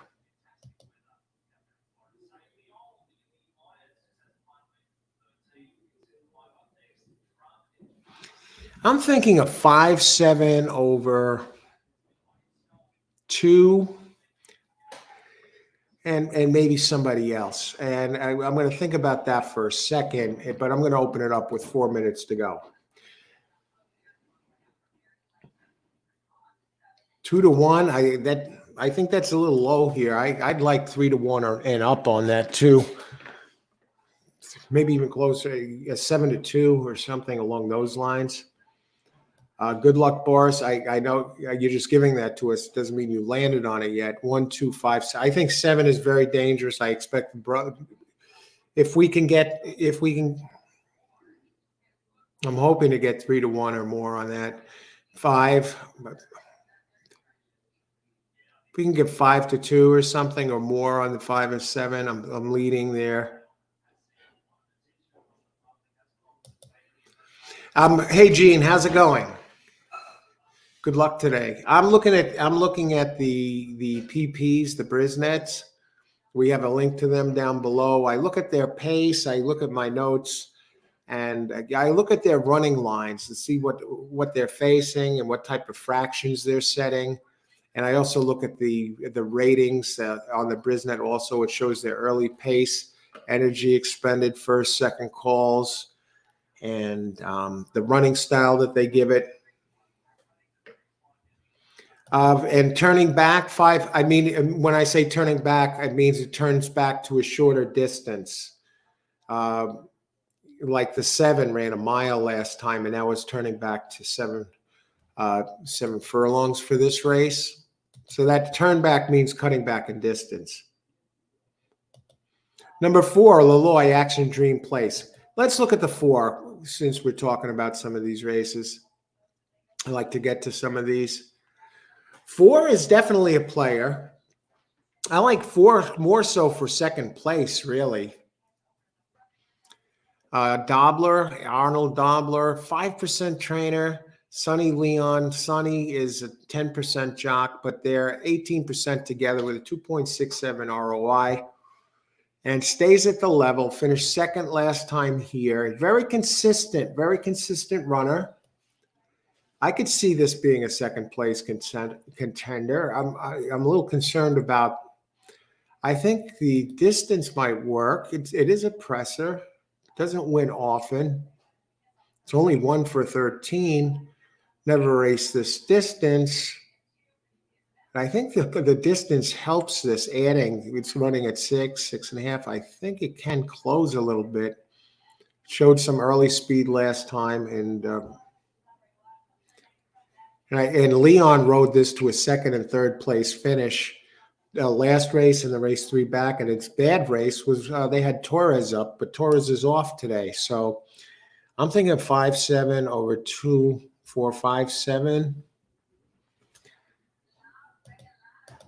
How many minutes to post? We still have a minute. At 4 is taken up. At 4 is a big price. I think that's a great price for underneath or for place show betting or something like that. Place betting, Laloy. Austin running at a shorter, and Austin was on that already. Thanks, Austin. And Gene, thanks for posing the question, because I'm sure probably some of the others were wondering of the same thing. Moped Dennis 2-1. Are you kidding me? Drum and Drummer 3-1. Rare Jewel 7-1. Allagash is 12-1. That can't be right. Wow. Tom Fleming. Hiya, Tom. Greetings. I'm looking for the 3 to be coming off the pace to go by this bunch late. Tom, welcome. Good luck today. Thanks for sharing that. Let's take a look at Tom's number 3. Major King. We don't know what to expect from Major King. Mostly Tapeta running.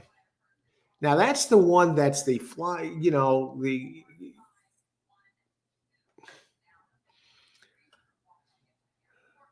it's on dirt. I mean, has some speed. We don't know what to expect of it. It is at a California Chrome by its workouts, 12th of 22, 49 and 3. Let's see, 1 out of 2.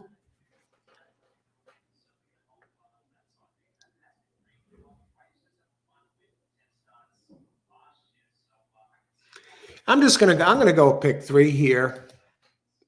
Get rid of this spam. Race 4, pick 3.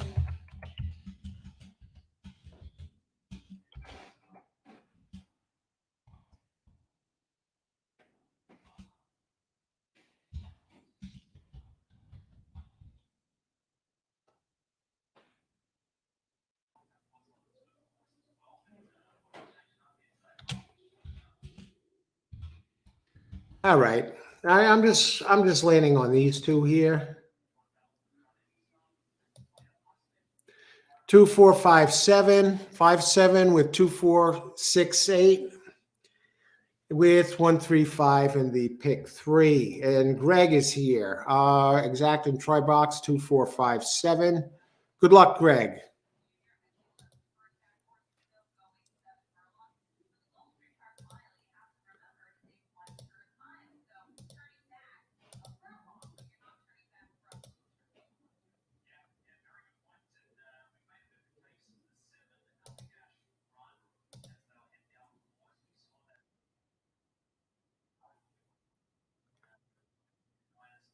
Seven is coming down, folks.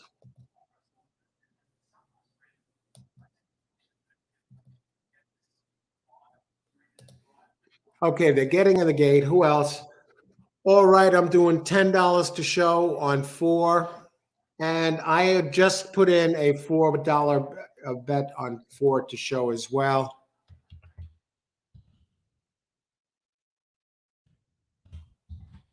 I just like the odds there. And Irene, I saw Irene just as I was getting to announce it. Irene has put it in. And good luck, Irene. Action Dream. Love the name. Who else? Okay, $5 exacta box, 1, 2, 5, 7. Good luck, Joe. 20 to win, 7 because ePonies likes. That's the one I like best too. Actually, 7 and 5. I'm on those 2. Good luck, Ross. And who else? Watch that one to show. AC and Gene. Why don't you like the 2? It's not a gray horse, I don't think, Gene. Moped Dennis. I like the 2. I just think that the others have run faster races, and we'll see. I'll tell you what, these guys are all running here, and I'm in a little bit of trouble right now. 7 isn't doing anything. Irod is doing nothing. Is it Irod or is it? They had a very fast opening quarter. Maybe this opens things up for 5. Let's see. Irod wants no part of this, folks. That 1 is here comes the 3, folks. And Moped Dennis is going to get it done, folks. They never slowed down. Wow. I got nothing bad to say. We look to beat it. Almost on that 3. Those of you who picked the 3, great job. And I'm just flabbergasted about the 7. I don't know what happened. I mean, it had the back races, and 5 had plenty of races that fit, and 5 showed no speed. And I'll tell you what, great job on the 1. And 1, I mean, the Tapeta horses really 5 and 7 showed no speed, which just flabbergasts me. And the Tapeta horses came in there. The 1 and the 3 got in there. Great job. No complaints. Moped Dennis, Luis Saez. Luis, he's the only one that sent his horse. 7 didn't show anything, and neither did 5. But I know some of you had Moped Dennis.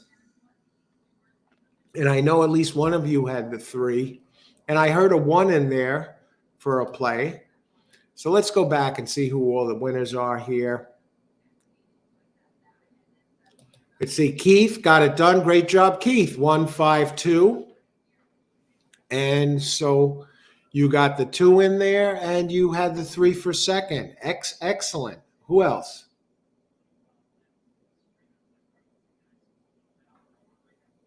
See, I was on the pick 3 with 5-7, and I had a 4 to show there in this race.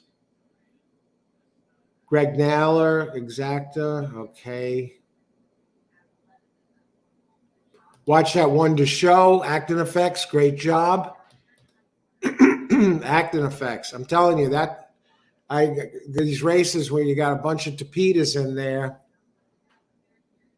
I thought we had a good shot here. I really like that. I don't think I would change anything about that race or that play. If the jockey doesn't send them, there's nothing I could do about it.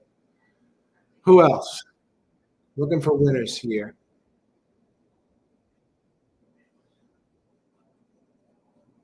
Another 4, 5. All right, Austin is alive, gets the 2 home. What did 2 go off at eventually? 8-5. I can't get that at 8-5. I think it should have been higher than that odds. But great job. 5. I want to know what Irod was doing, and I don't know. Did the 7, did somebody get stuck in the gate there or what? Who else? All right, Austin is alive in the pick 5. Great job, Austin.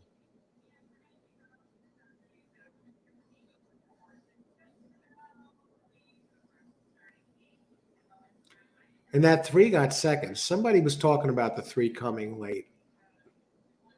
Who was that? That was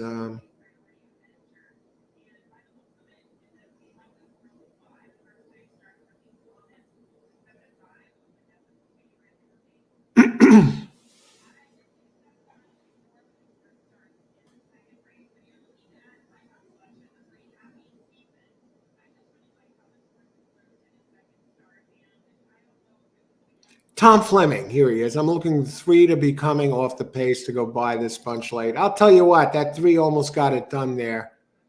Good job on that, Tom. I 3 was an X factor. 1 was an X factor as far as with the Tapeta running. We got the green cup, ice water, the color of money. Let's get it done. We're coming up to race. Can you believe we're halfway through the card already?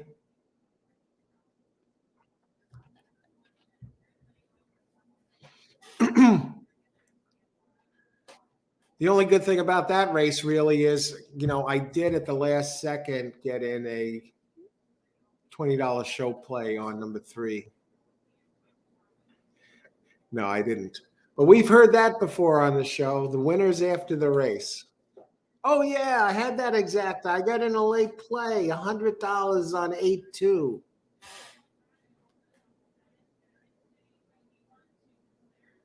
Who else? All right.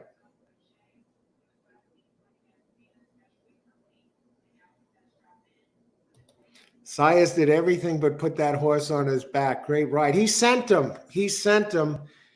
And I thought others were faster early, too. Now, Moped Dennis, what is he listed as his running style? Let me just see this. I think I closed it out already. He sent him. Now, this is a horse that was never running type until last race with Sias up, and he did him. He sent him and put the others to sleep. I'm just looking at some of the fractions the 5 and the 7 have run, and I don't understand. But who's the jockey on the 7? Zayas, and then the 5 was Irod. I don't know. Great job, though, and congrats to the winners. Can anyone identify who mugged me? Yeah. Greg. Anthony, I got the 2 in the first of a double and in a pick 3. All right, Anthony, great job. Good luck. All right, the 1 horse looked home free. What a fold up in the lane. Greg, and I like the 2 also. Others didn't run a step. I like 257. So even if I boxed them, I wouldn't have got it done. I can't believe, I still can't believe what happened. Why the races by these two. I thought I was on the winner through turning up the stretch. Rare Jewel ran out of gas. Now I want to look at Rare Jewel again for a second. I mean, the 3 was running fast enough on Tapeta to win, technically, and was dropping in class, even though it never raced on dirt. And 1 had some Tapeta races that were good enough, too, and its lone dirt try was not really any good. 7th place finish, 18 back. But, yeah, what a fold. And that 1 wound up taking money in that race. And what gets me is Moped Dennis, the show prices were really low.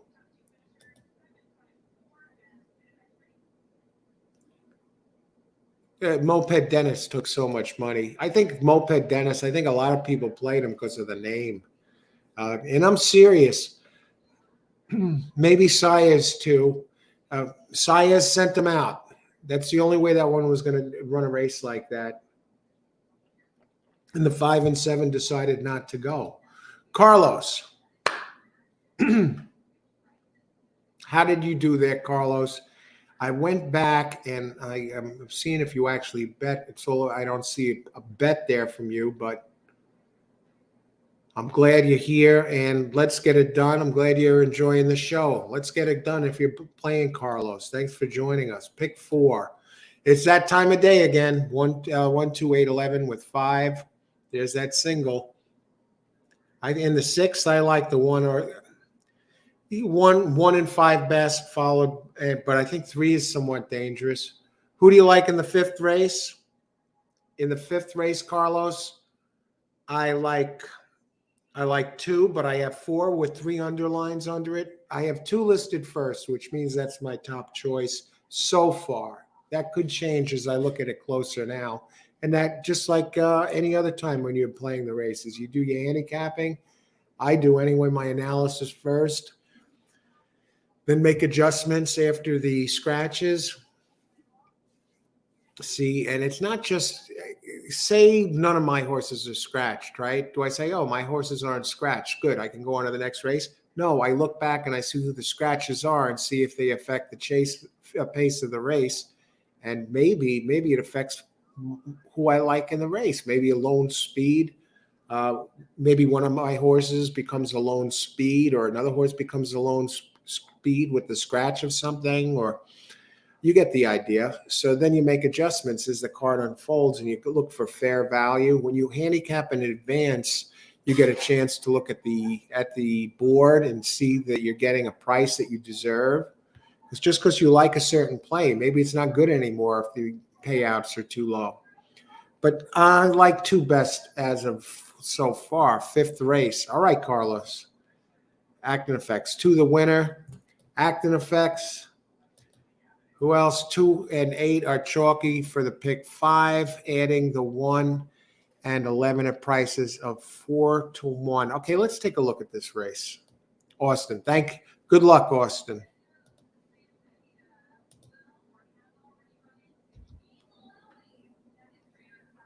So we're halfway through the card.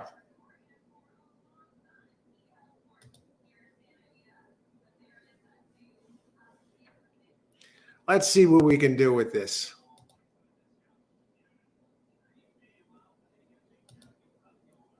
Now, if you like this show, you want to see more shows like this, there's a thumbs up button. Click the thumbs up for the feedback. Much appreciated. If you haven't already, and subscribe, click on the subscribe button. This way you get, you'll know when we're going live again and where, what track we'll be covering and what time we start. So click on those 2. And thanks to all of you for being here today. Let's get it done. We got 4 races to go, late pick 4 time.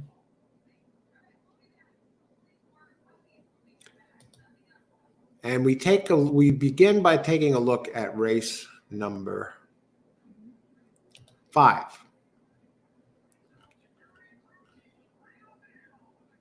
Okay. Mile 16th on turf. I think there are four with a shot here. 2, 4, 6, 8. I mean,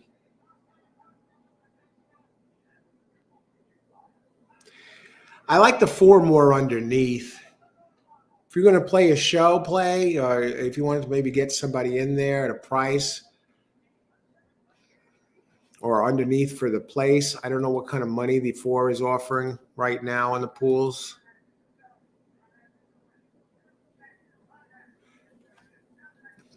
Bet down from 20 to 1 to 11 to 1, the 2, 2 to 1, the 6.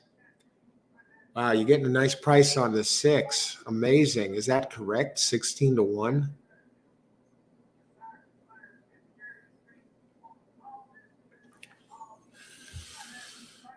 All right, let's talk about it. All right, interesting. 1 and a 16th on turf, race 5, claiming 20K.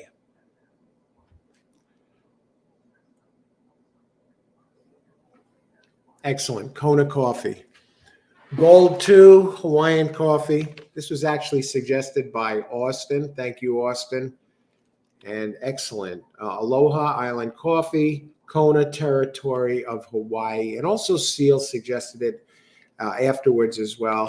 So I definitely recommend this. It's just a beautiful, smooth, robust flavor. Smooth and robust at the same time. Mile and 16th on turf, claiming 20, purse 28K for fillies and mares, 4 and up, which have never won 3 races or which have not won a race since September 8th, 2022, weight 122 pounds, and non-winners of 3 races allowed 2 pounds. And if you're running for only 16,000, you get another 2 pounds. So you don't think weight makes a difference? Think again. You want to get those extra 2 pounds? It's going to cost you $4,000. It's going to cost you $4,000. Your horse will cost $16,000 instead of $20,000. Is anyone taking advantage of those 2 pounds? There is. Number 3 is taking advantage. In for $16,000. Dancing with Daffodils. Who else? Number 5, Miss Authority. Now, these are 30 to 1 shot is in there for 16. Sometimes they just say, all right, I'll make my horse cheaper. I want to get rid of this one. Mia's Authority. Any others? Number 7, Scenic View, a 30 to 1 shot in for 16,000. Okay, no scratches. So this should, I think this is a fairly straightforward race. The Golden Voice, number 10, looks like one of the Paces entries here. No, not really. 2 gets Irod. He's going to be going early. I think Irod's going to try and run away with this.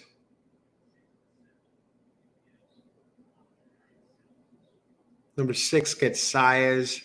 Now 6 is a closer. It's going to have to come from behind. What about 8? Now the 8 is a Safi Joseph Jr. entry. Gets Sayas, so that's a huge upgrade from Lionel Reyes. So what I'm going to try and do here is maybe do I want to tee up a pick 4? No, I don't want to do that.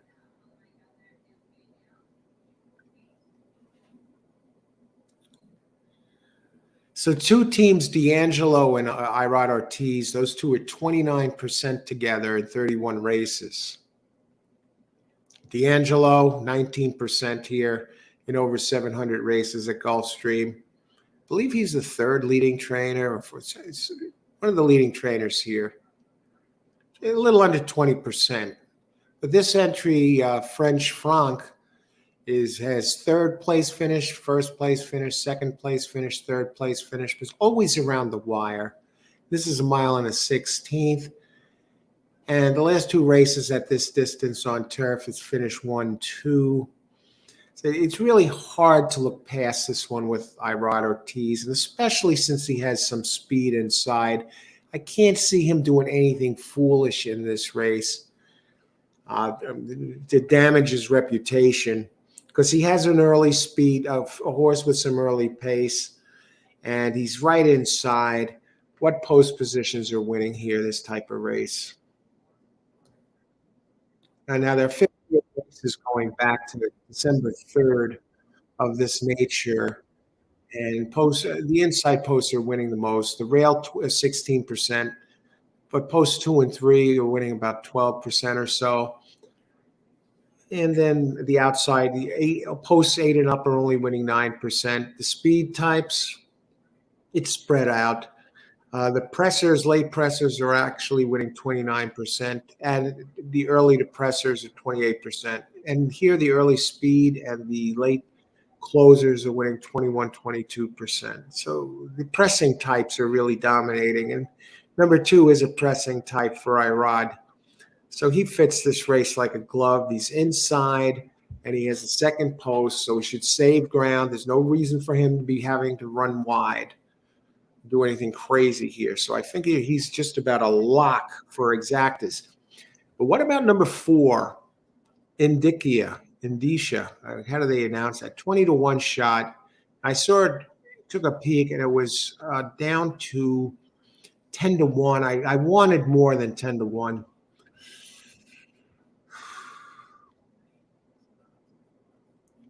$18 races here at Gulf. The trainer, Heather Irion, she's a 12% trainer, but only 1 for 21 here. And you get this jockey up who's been riding this one, Rainer Arietta.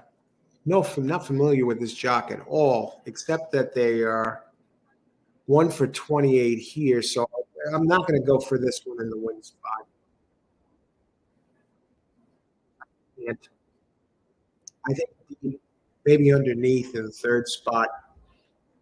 We will do some super play here. So 4, I like positions 1, 2, 3, 4. I like 4 for 3rd or 4th. 2, 6, 8. Now I'm looking at the 2, 6, and 8 here. Now so let me go down to 6. He's a closing type.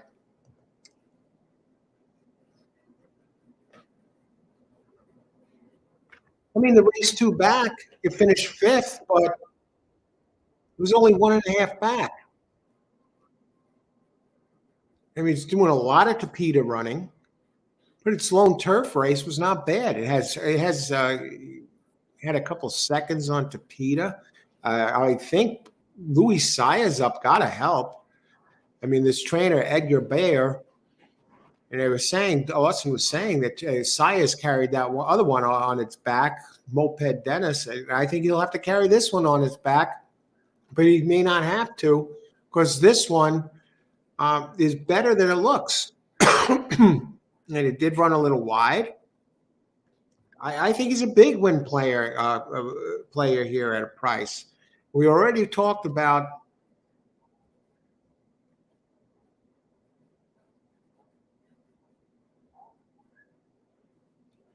the 2 being a big player. And I just want to go back to the 4 a second, the long shot with Heather Irion or whatever. This jockey, Rainer Arietta, is 1 for 16 here at 6%. But he does come in on a bomb occasionally, I guess, because his ROI is 2.91. What the hell did he win at? What, you multiply 15 times 2. He probably won on a 30-1 shot or something. And the jockey and trainer together are 9%. On turf, this trainer is 0 for 37. I definitely can't put it in the win spot. The only good thing I could say about it is it did run a race in July at Ellis Park at a mile. That is a repeat of that is fast enough to get it done. It's a very consistent runner.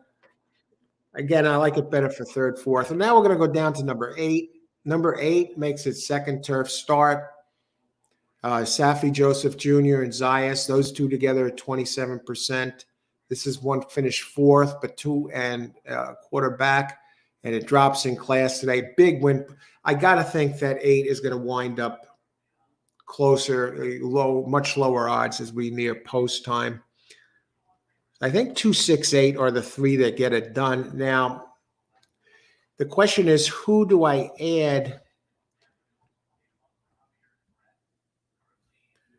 to the third or fourth spots here in the super? Now, how many minutes we got till post? 4 minutes. Let's open it up.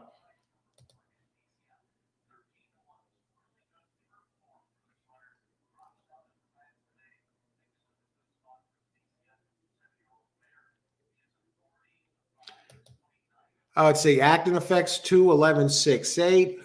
All right, we're going to take a look at that 11. And I see Austin has added the 11 as well, acting effects and Austin. Going to try a trifecta 2, 8. They look, I don't think 6 is entirely out of the picture. But let me look at 11 here. Did win the last race. Came up driving Crichton and Castellano. There was one for 6 together. Crichton, 17% here. Do I go super here? And the Golden Voice. I think the Golden Voice has to be added.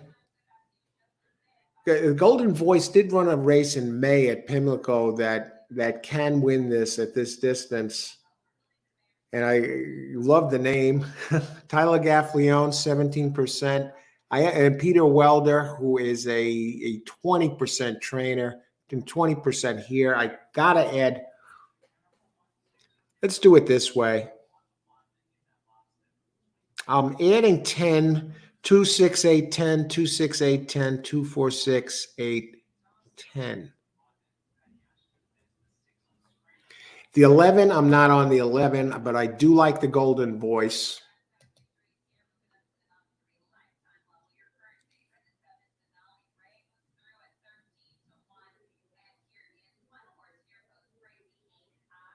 I can't believe the 6 is 14-1, folks. Well, what am I missing?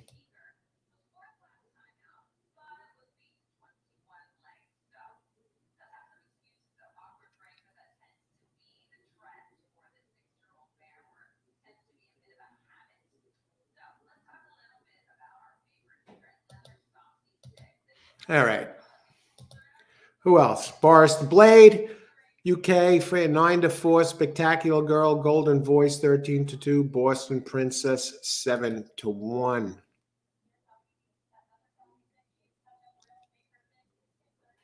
$11. All right. Who else? Thanks for that report there, Boris. Good luck. E-Ponies hasn't picked a winner all day. Ross. So I think these fields are full of low-quality horses. They have been, some of them. This is a little higher. We've had the 6,200 claimers. But pretty well evenly matched, yes. But I think Absolute Grit in the 6th race is a monster. Absolute Grit. What is that, 1 or 5? Those are the 2 I like next race. Absolute Grit. Yeah. All right. Good luck here, Ross. Thanks for weighing in. Golden Voice, if the first-time blinkers take effect, can be a player. Boris. Yeah, and Golden Voice figures to be part of the pace here. No doubt about it.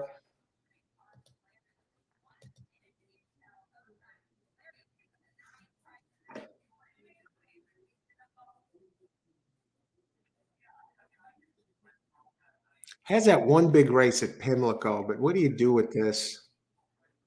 Get Scaffleone up.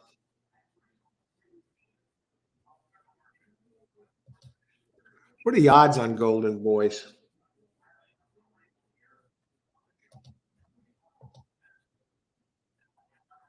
10 is taking money. Believe that?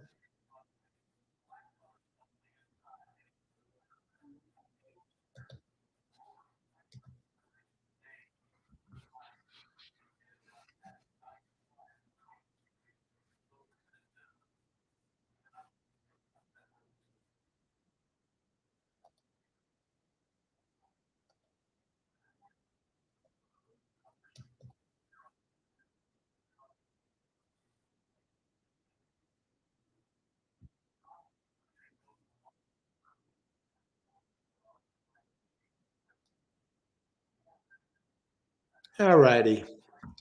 Let's do it this way. Let's tee it up. Rich, 8 win place, 8-2 exacta. No, not messing around. No horsing around there. Let's get it in. 9357. 1 second, Gene. I got to get in the pick here.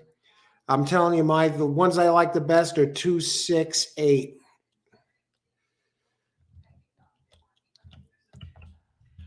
Race 5 exacta.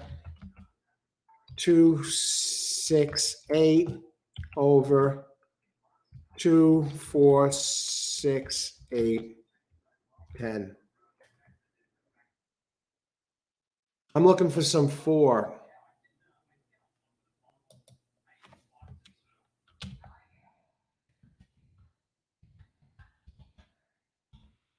This is actually a try play. I'm hoping to get some of the longer ones in.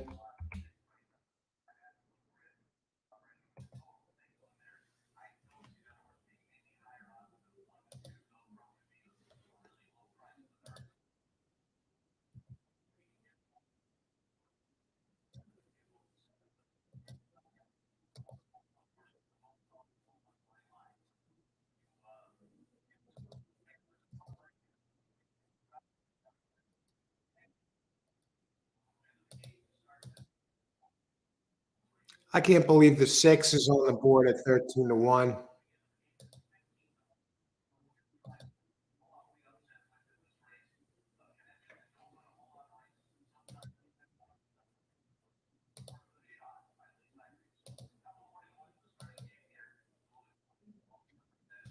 All right, who else? Ricardo, and they're off. Good luck, Ricardo. And try box 1268. Good luck, everybody. They're in the gate, folks.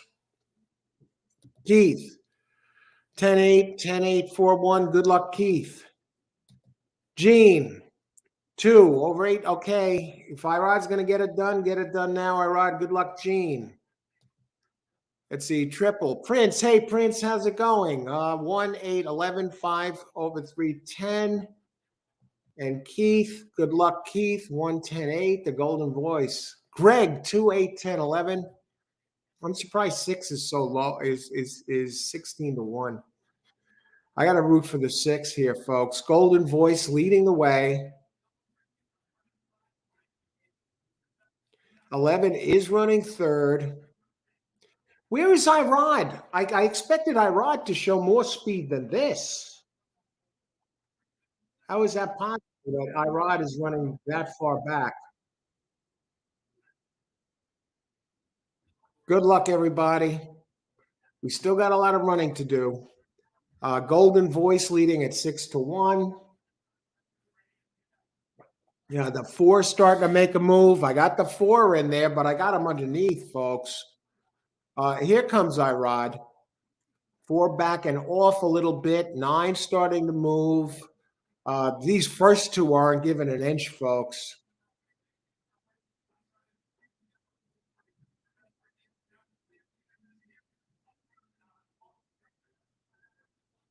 There's my 4.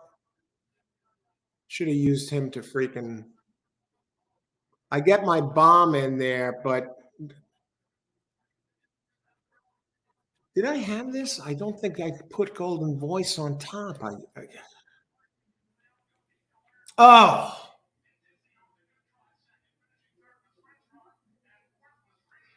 No Golden Voice. I had him for second and third. Jeez. And I had the 4 in there. What were the odds on the 4? 18-1. Oh, damn. 10 was 6-1. I had this freaking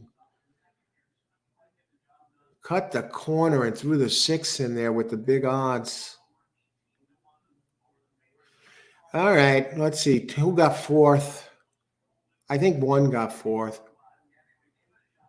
All right. We gave it a whirl. Now we're down a little bit. That's how the cookie crumbles, folks. The one you leave, you take the shot and you decide between the 6 and the 10, and poof, it ends just like that.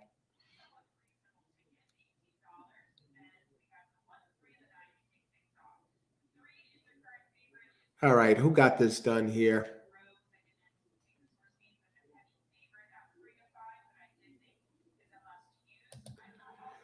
All right, Greg.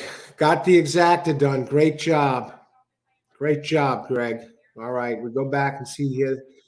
Well, winners. Where was the eight? No sign. I guess it's better off that the eight wasn't there because, for the payouts here.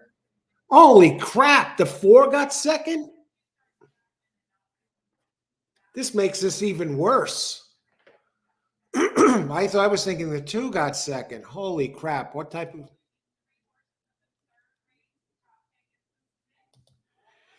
You know why? And you know why? I wonder why our rod showed no speed. 10-4. That's a $249 exacta, folks. Leave out the golden voice, baby. Well, as far as my super, at least I didn't do that. I wouldn't have had one. Who else?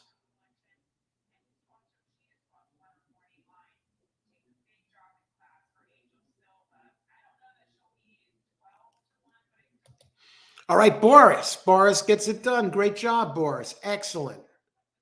All right. Knew we'd get some good news in here. Same for me. Damn.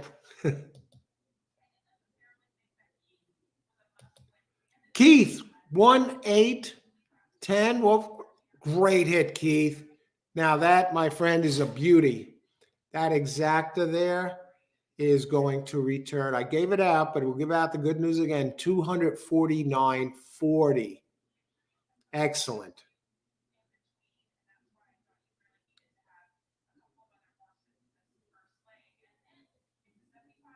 Oh, geez. Greg, I was thinking it was 210. Sorry, you had a side extra, a 2-4. Okay, that's with a four. Four. All right. You're all over him there, Greg. I was too, and damn. Who else? 10 to win. James? 6, 7, 10, 11. All right, great job on that winner on the 10, the golden voice.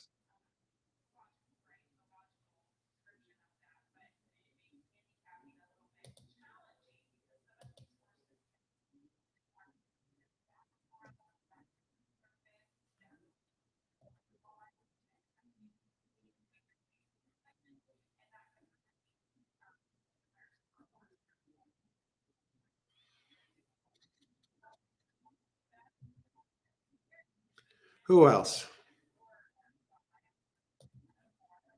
Where is the thing? Let's see.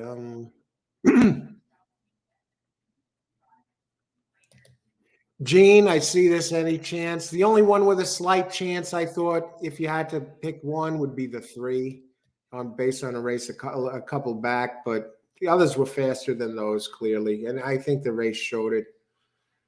Uh, Good try there with the two. You had all the others. The damn Irod. Where is he when you need him, Gene, right? He had the horse, and I talked about how this one had everything going for it.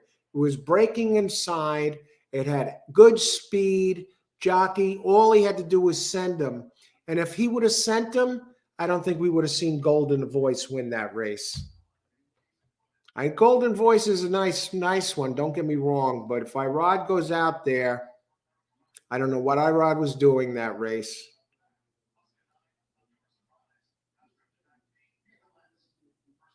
8, 10, 4. Ricardo, great job on that 10-4. Excellent. 8 did look strongest, at least by the last race. But that 10 Golden Voice did have a race at Pimlico that really, set up, and it looked like he ran back to that today. Who else? Tom Fleming. All right, race 5. Great job, Golden Voice. Got it done. 1 down, 3 to go, my friend. Good luck.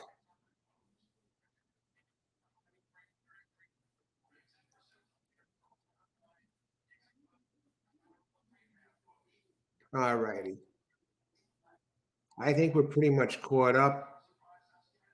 Patrick, That's the show horse there, Patrick Dunnigan. 4 has made more money than any.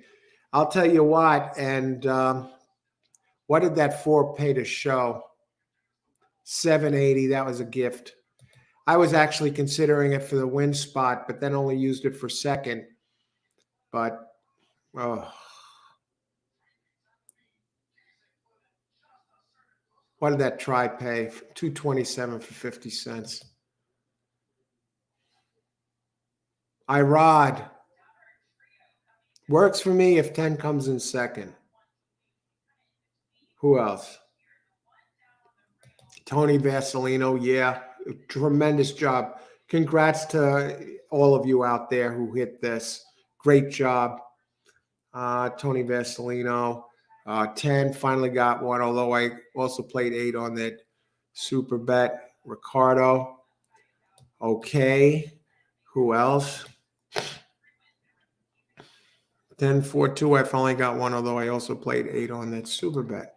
All right. Great exacta there. Thanks, Coach. 2, 3 bets and 137.50 ahead. Excellent. I will now have a winning day. I like that.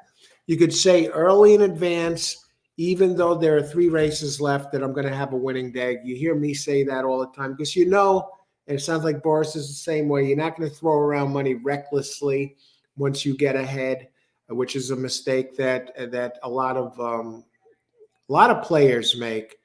Is they get fast and loose, and meanwhile, the solid players know, all right, I'm up. I know I'm going to finish the day ahead, and you considered playing the game a nice, solid way, even emotionally, and that's what Boris is doing. Great job, Boris. Al, perfect example of a horse that looks great on the track at 18-1. That's why I added the 2-4 exact. The box didn't hit it, but should have. I like even he looked great on the track, Greg, but he also looked great on paper. And his races fit this race. I wasn't going to go as far as to put him first, but I think for a show play or something, I should have thrown some on him to show because I did like him second and third. He fit the race at a price. And, the last I checked, he was like 10-1. He was taking money, and I was getting the impression that maybe he's not going to pay much underneath, but he did 720. I'm going to pick 3. What's left? Let's see who else. Richard, super. I got it, but I did play several. All right, Ricardo. Good job. Excellent job. I know you're reporting this after the race. We like to see it in advance. But good job. Great job, Ricardo. I also had the super. I put it in late, only for $1 though, so I got to check. What's my balance now? Oh, there it is. $3,620. Oh, wow. That's great. Even keel. All right. Good job, Ricardo. Barbara 6 race, super 5123. Total agree with your comments, Greg. All right, we got 3 left. I've only got 1 bet, long shot in the 7th. I'll tell you after the race. There we go, Frank. All right, how many minutes to post here? 16 minutes to post. I just got to make a pit stop. I will be right back. Thanks for joining, everybody. If you're enjoying the show, click the like button and the subscribe. Thanks all for being here and being on the show. We got some tremendous racing ahead and 3 races left to go. Chevy Power, great car. Look at that avatar. All right. Hey, Chevy Power. Good to see you. Let's make some money.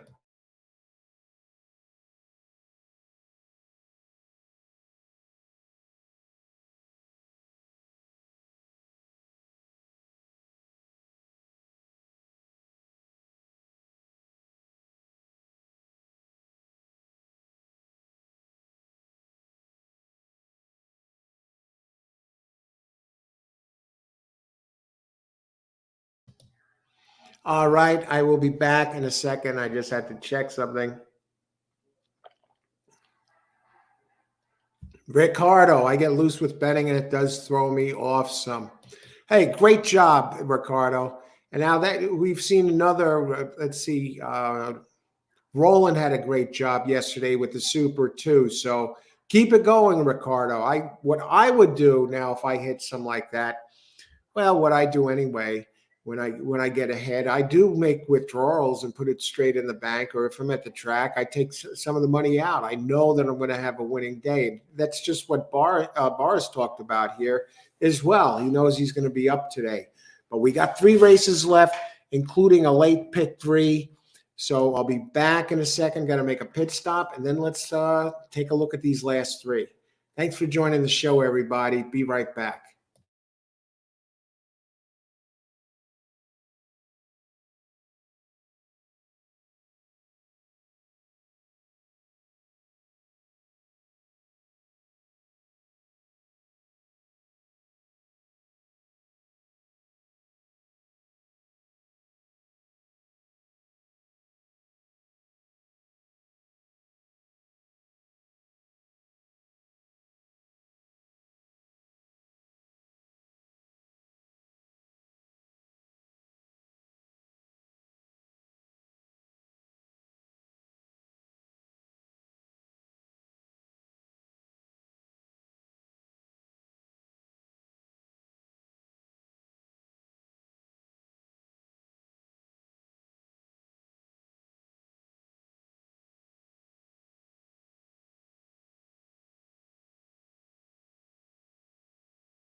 And we're back. We're down to the last three. All horse racing all the time. I'm your host, Al. If you're just joining us here, up to race 6 of 8 scheduled today, down to the late pick 3. Congratulations again to the big. We had a few big winners last race. We had Ricardo. Great job. Outstanding, Ricardo. Outstanding. And who else? I know I had it here. I think that's worth mentioning because it was a very, very nice exacta and multiple players. I did go down, had all of them there. My mistake was not having the 2 on top. I mean the 10 on top, but there were others here. Some really close. Irod didn't do it, but I'm sure the winners are glad that he didn't. James connected with 10 on the winner there, but it gets better. We had, we had Ricardo also with the with the 10 on top, the exacta there, and the super. Tremendous, tremendous Ricardo. And who else? I know we had some here. I think that might be the extent of it, folks. I could have sworn somebody had the 10 in the pick 3. But we're going to get to this in just a second, but I think this race will be easy to sum up quickly. Rich, tremendous job, Rich. Oh, no, 4. Okay, Tom. All right, Tom had the 10 on top there to lead off the pick 4, which is a great way to start off the pick 4. And great job to the winners there. Just outstanding, outstanding play. Uh, Ricardo, just outstanding job there. Just brutal. That's just big. It's you're really knocking it out of the park here today. Big winner here today so far with the super and the tremendous play there. Just tremendous. Okay, and who else here? And I agree that 8 did look like the one. Chevy Power is here in the house. Thanks for joining us, Chevy Power. Welcome and good luck today. And this race 5 looking strong. The chalk is open at 4 to 7 odds. Absolute gift. Jump. I think that one looks very strong. Boddick 1 to 9 here. It's 1 to 9 now. We have Ricardo coming on here. 5, 1 to 4. Let's look at this. 5 minutes to post. We got a couple of scratches. I thought the 3 is a little interesting for second, but what do you do with this, right? Let's just look at the pace for a second. I'm going to sum this up fairly quickly.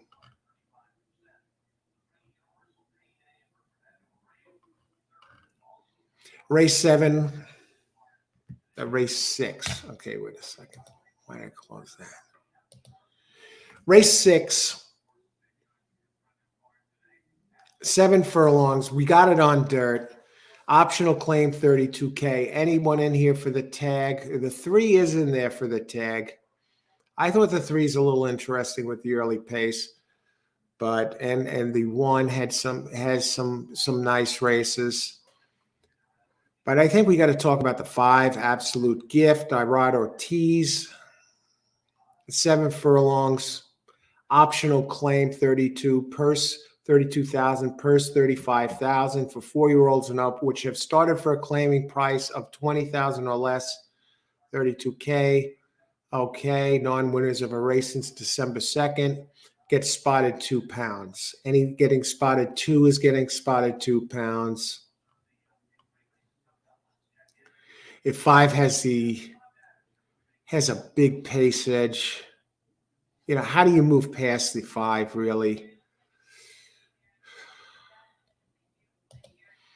Now I'm going to look at the pace just a second to see if there's something we can do. Can the 5 be beaten?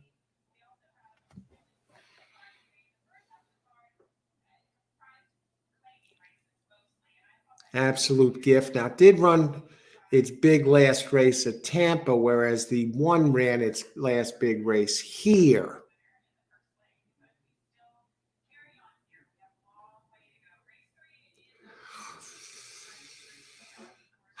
I rod riding this. He did ride this one two back at 6 furlongs on the 21st. Did he face anybody in here? And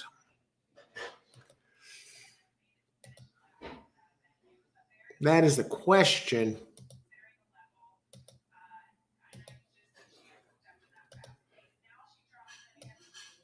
Can he be beaten? That's the question. Race 6.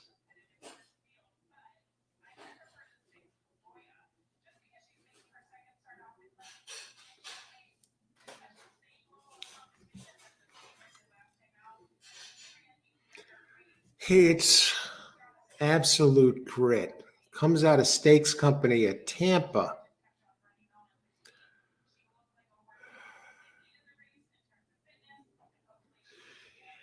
Crichton is the trainer, and Crichton and I ride together in 55 races. They've won 45% of them. Doesn't win often. That's my only slight knock. Crichton, a 17% trainer here. Let me go back to the one for a second and see if that one actually has a chance.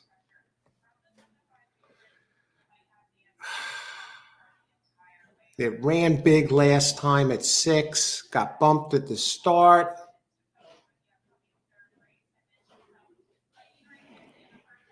It has more races at this distance than the 5.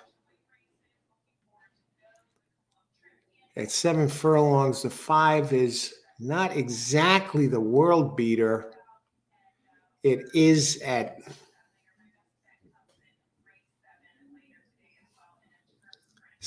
shorter. Out of Frosted. Now the one, Daniel Herdek, he's the 12% trainer here. Edgar Perez up. I mean, these two do deliver. They've won 2 of 5, including with the bomb. I got to go back to the pace for a second.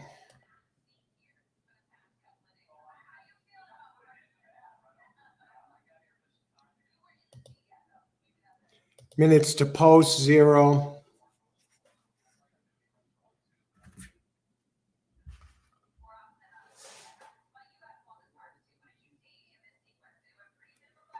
We're really going to try and pull a fast one here.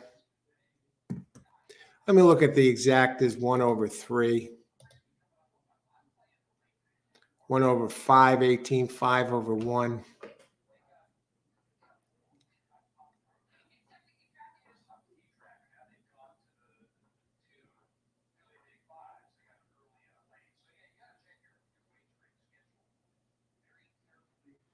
Is there anybody else in here that could run a race that does something? I think the scratch of Carmichael helps the 5 greatly. How about Palace Kitten?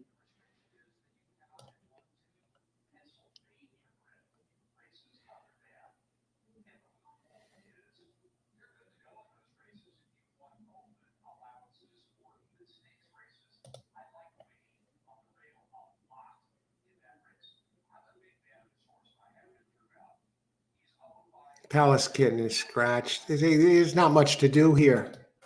There's not much to do here.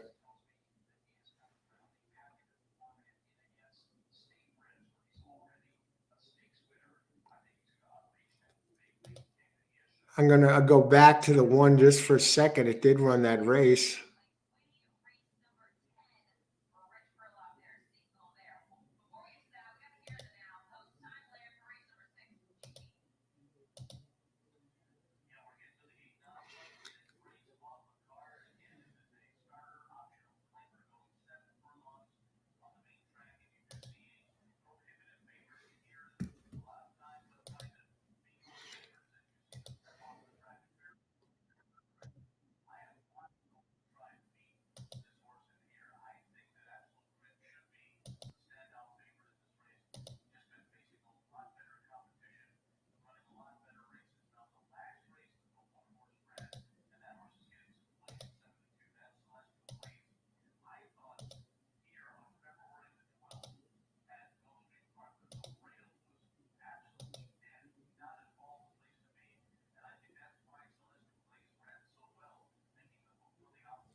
All right, we'll just do a little something small here. Exacta, tried race 6. I'm looking for maybe the one to bounce. Trifecta. 5 over 2, 3, 4 over 2, 3, 4. See what happens. Good luck, everybody. Enjoy the race. Yeah, that's the best I can do here. Exacta for 5. Good luck, Irene. Rich through number 3. Ricardo 3. I'll tell you what, does have some back races that fit. Good luck. 5 for Exacta. Austin. Good luck. 5 jogs. 2 win place. Good luck, Laloy. 25 on Absolute Gift at 1 to 2. And they're off. Al, you have a daily double with 5. No, I don't have one with 5, Gene. Good luck, Gene. 2 cents. Okay, 5 is off easy. Actually, 2 is going pretty quick early at 9 to 1. Now, if Irod loses here, he might need a police escort out of the building. But let's see. 1. I thought 1 would be closer up. 4 is starting to move a little bit. I expect 3 to be running late. Now 5 is coming. 1 is there. 4 might have seen enough. Now here comes 1. 5 is coming. 2, I think it's going to be the chalk. 5-1 or 1-5.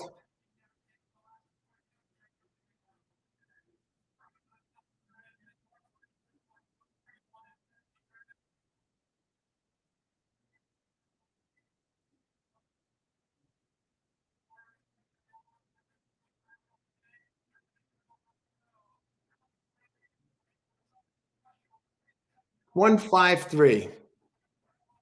Well, I had 153 as my best 3, and you know what? I boxed it the wrong way. I got caught up in the commotion of the 5, and the 1 who does have some races at the distance did get it done there. No complaints at all. No complaints at all. And that will pay 1.5. That'll pay 10.40.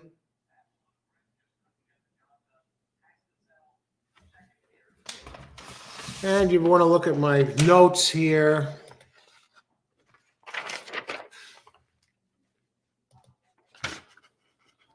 Race 6. There we go. You can see how wide open I see the next one. If you look to the right, you can see the scratches, 6 and 7. And I had 1 and 5 separated by a comma, meaning I thought they both could win. And then I had the 3 there with a dot, and the 2 scratches, 6 and 7, were the outside ones. You just boxed them all instead of the best 3 instead of getting greedy. Or actually, not even greedy. I would have been better off. I don't think I would have been. I don't know what this try is going to pay. Not much. But that 1 would have been nice to use in a multi-race play. All right, let's see who got all the happy winners here. And that's a lesson learned there. Again, not to get caught up with the favorite when you got another one there that I saw as an equal to the favorite, separated by the comma. That 2, I didn't think it was worth 2 to 5. Oh, it's an ongoing learning process, folks.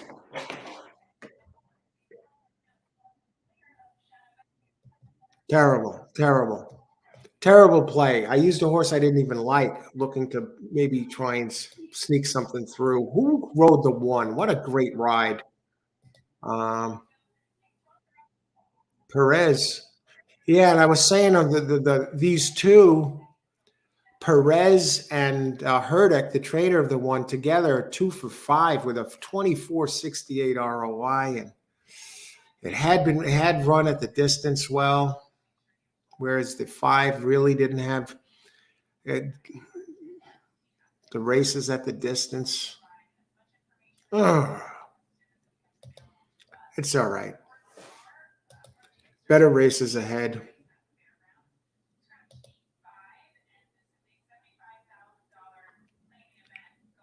When you say a one to bounce, good job. Excellent job, Keith. Who else?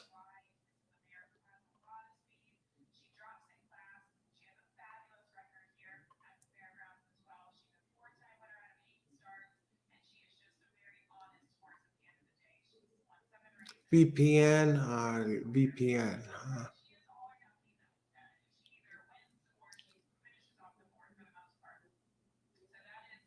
Irod. What about Irod on that horse there? You need, if you ever need him to get it done.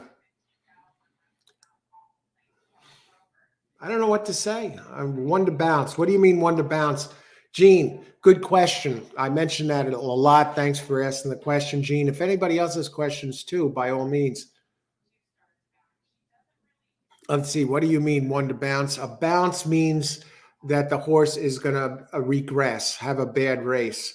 A lot of times you see a horse run a very big race that's much faster than usual, but jumps forward. And a bounce means maybe a lot. It took a lot out of the horse, and you expect it to fall backwards after a race that was really large, especially when it was much larger than it had been running. And now we'll take that last race for an example.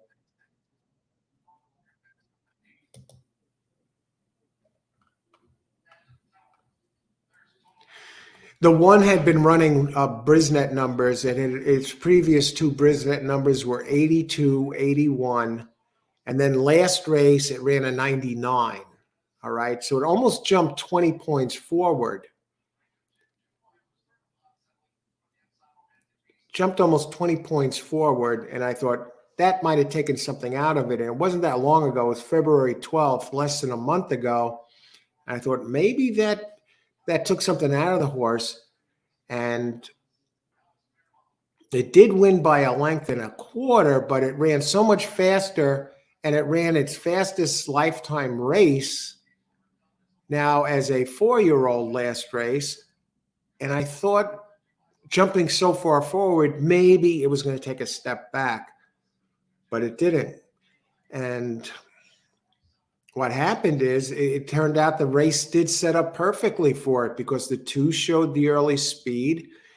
And the 5, I think that compromised the 5 a bit, that he had to work. And it opened the door. I thought the 1 might take a step back, but it didn't. It was just a great job by the jockey who rode this one to victory last time. And this jockey and trainer, for whatever, they're working magic together. Now they're 3 out of 6. The 2 of them are a great team, this Daniel Hurdak and Perez. But the bounce is a step backwards. That's what a bounce means. Thanks for asking the question. Great question, Gene. Let's see. We got, I didn't get hurt much. I mean, it was a small play, but I'm just disappointed that I went off of my own initial play with these 2 of them.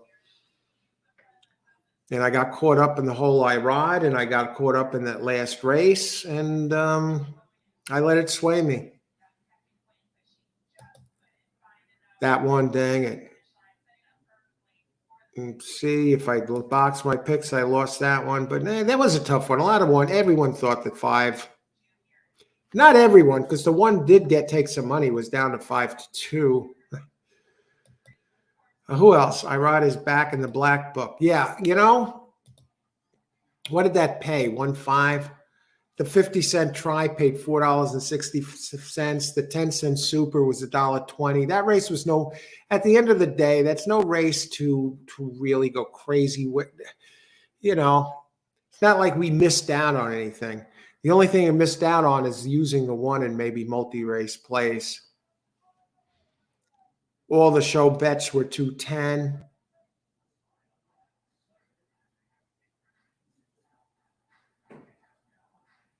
All we needed was, now if the 3 had gotten second, the 1-3 exactly would have been 35. Yeah, okay, it's okay. We got 2 races left. We could do some damage here. I think this is one of the more challenging races on the card. Let's get it done here. We got 17 minutes to post. Race 7, mile on turf. We got 4 scratches here. Damn, 4, 5, 8, 9 scratched.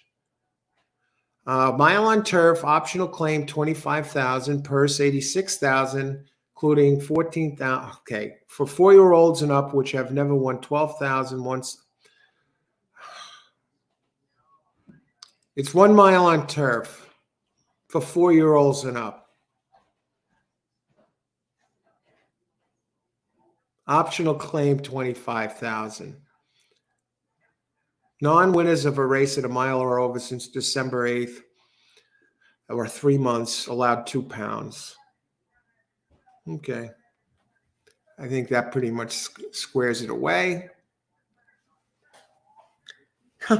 I could land on 5 of them here. None of them are big prices. I think 1 or 10 are the eventual winners. And it's another one where I put the comma between them. All right. Just like I did with that 1 and 5. So you see what I'm talking about.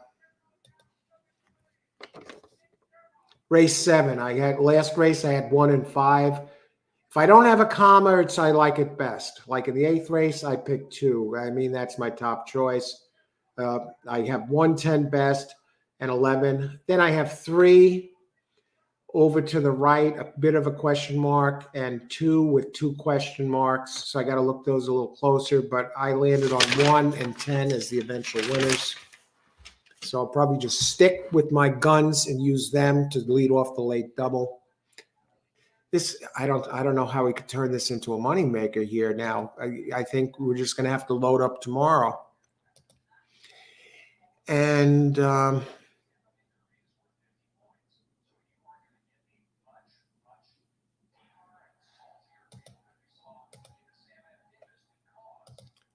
who do we got here?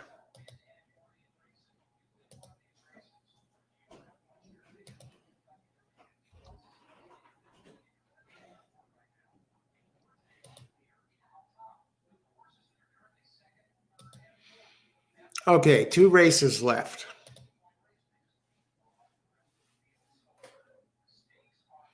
Let's take a look at this.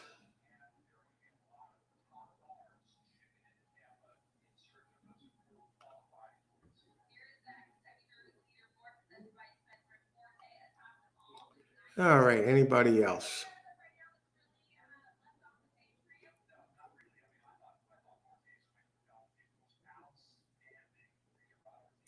See Babu. Hey, Babu, thanks for responding. Mahoning results.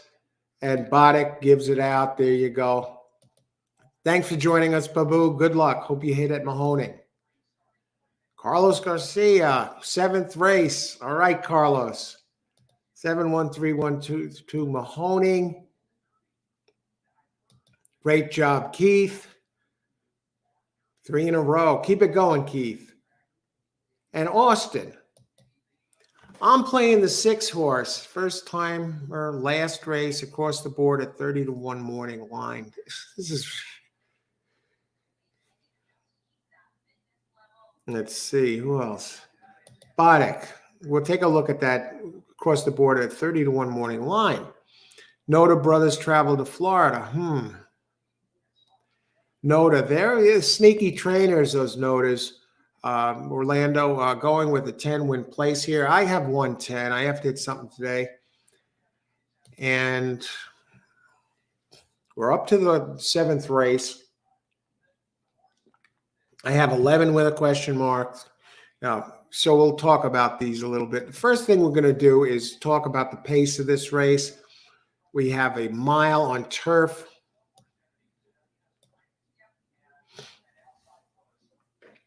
I expect the one to be running, winging it way out front. Has the speed. It has the back races. Paco Lopez returns to Florida, and he's on the one. How could he lose? Number 10 stat. Oh, let's go down this. Now, one is the pace of this race. Now, if Paco starts off in freaking mid-pack or something, ship him back to Parks.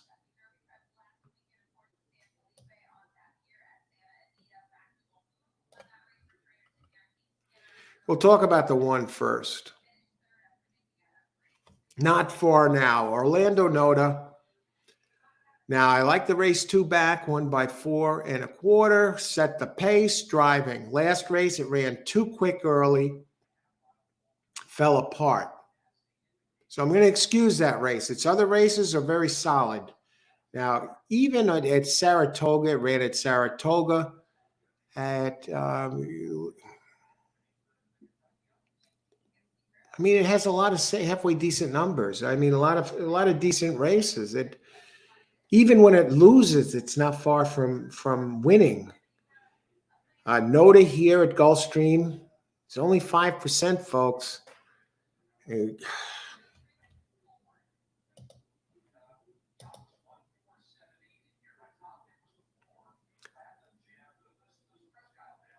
Expect this one to be on the lead. 1 for 3 at Gulfstream. 4 for 13 on turf. A third place finish at the distance. Ran a 93 Brisnet 2 back. Does have a bullet workout on the 19th, first of 18, 35 3. I mean, this is the speed. This is the speed entry here. You know, 5, another speed Fredo was scratched. We saw that one win at Gulfstream on the 17th of February.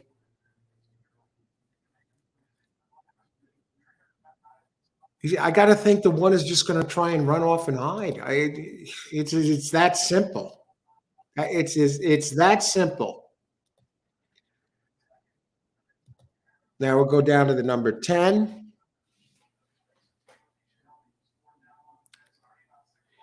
You know who's a little sneaky is the 2. Danny Gargan, first and second place finish, but why is it taking so long off between races?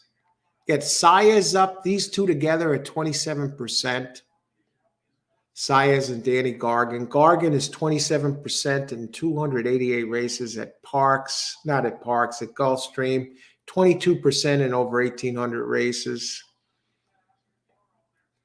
So now it's matured. So I'm expecting a better race from this time. So I think you got to respect it. And how's the 2 working on the track? You got 9 minutes to post.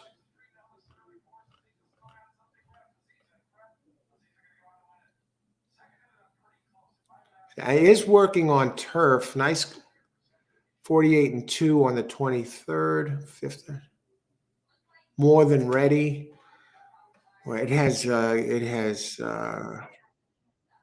German breeding on the dam side.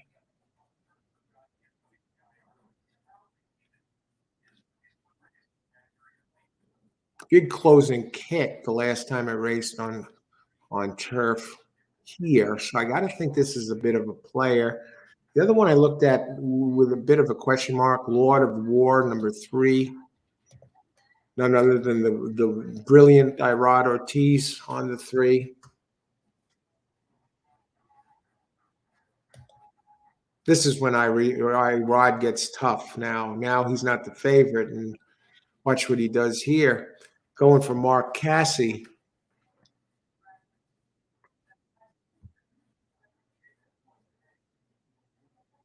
We'll drop down to number 10. Comes off it was a slow pace last time. Safi Joseph Jr. And definitely a play. I gotta think 10 is going to do something. He's won 2 out of the last 3 races, including the last race at this distance. the pace inside. Now that scares me a little bit because he's not going to be the pace today. He might, but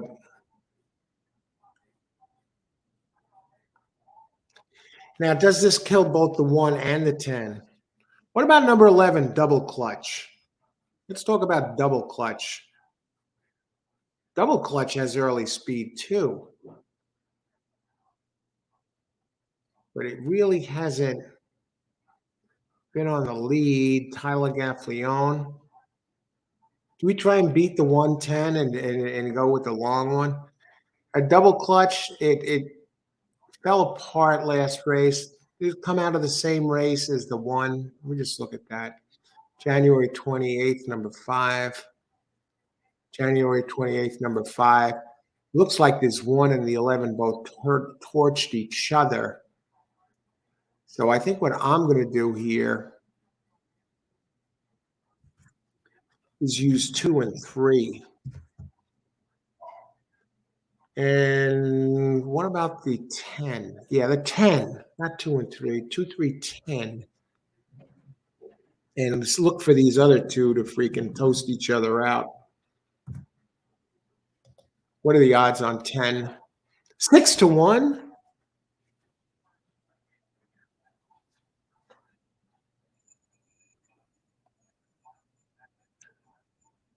All right. And let's look ahead to the next race. How many horses in the next race?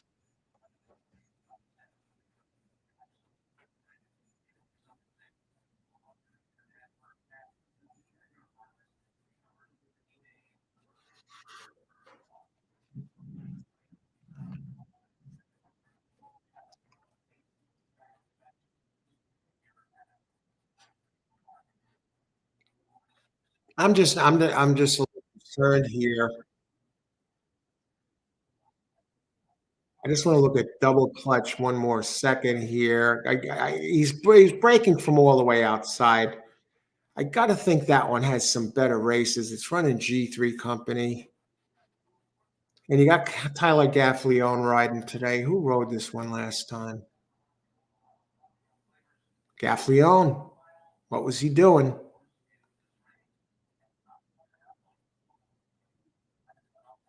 Now, I got to think Paco's going to do better than this other guy. I can't go. I'll go 1. I think Paco is gonna get redeem himself somewhat.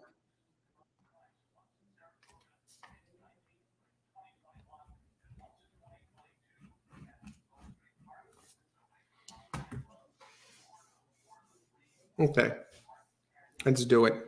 We're getting a bit of a price.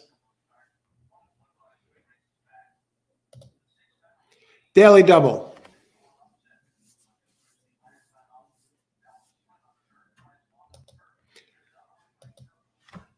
Race 7. Daily double. 110 over with 2510.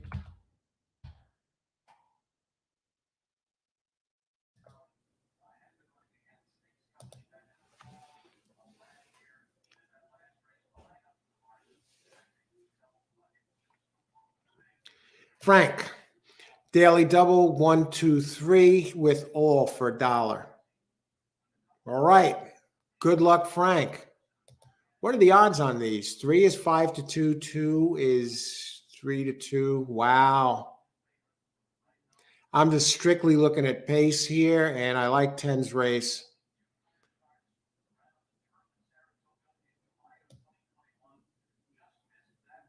Two and 3 are really crushing it at the windows as far as show money, etc. Who else? How many minutes? We still got plenty of time before post.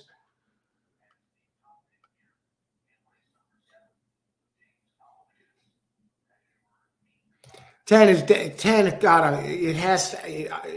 I have to hit something today. Win place. I like 10 here. I mean, it's War 1. The 1 has a pace edge and gets the rail. Paco better go.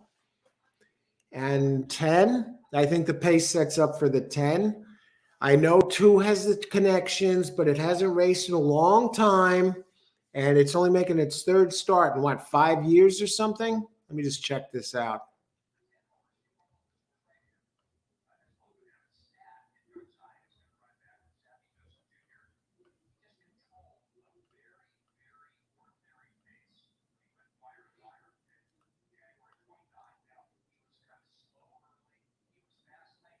Yeah, third time. This make it had a start, then a huge layoffs, the 2.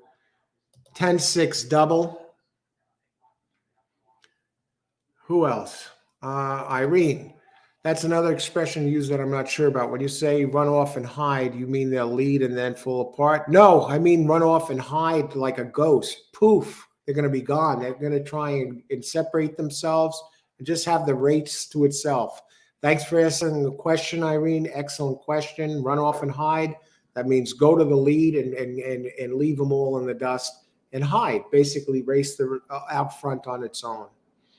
And when they get out front like that, they tend to get brave oftentimes and go do a wire job. And I think that 1 has the potential to do that this race. And I think the only one that could really run with it like that is the 11. And what happened to the 11 is it got toasted, and it was Tyler Gaffalione on the 11 last time. So I think he's not going to try and go with the 1 this time.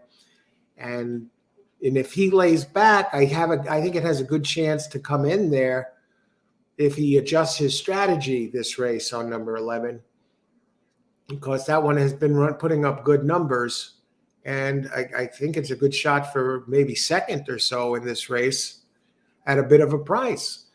Maybe a 110 over 110, 11. And now it's between the 2 and the 3. Do you trust that 2 horse with, that huge layoff? And I know the 2 is Cassie, but Cassie has really been struggling. Let me make sure. No, it's Gargan. Who's 3? Mark Cassie.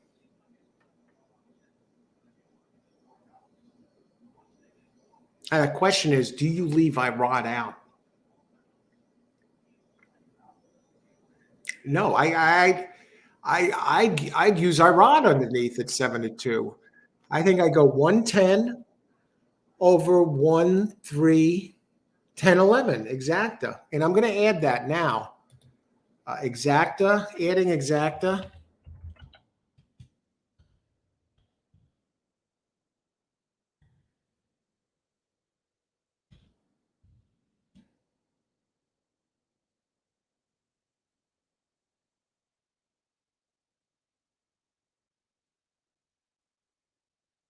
I think it all goes through the 10 here to be 1 in the 10.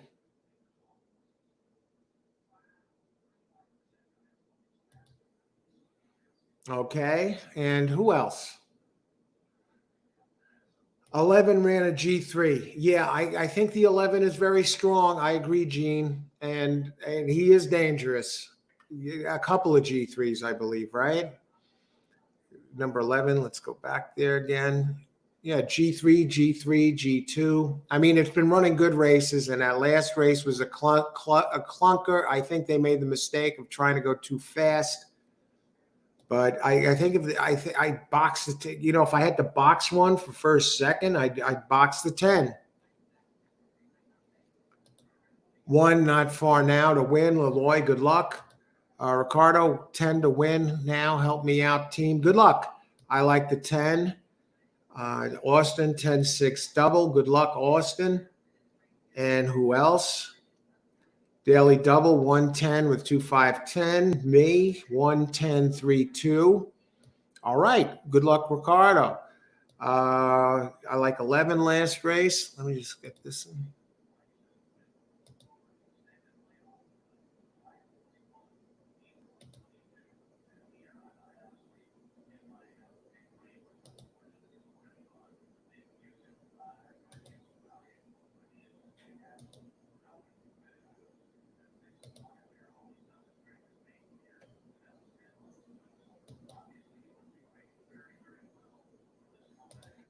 All righty.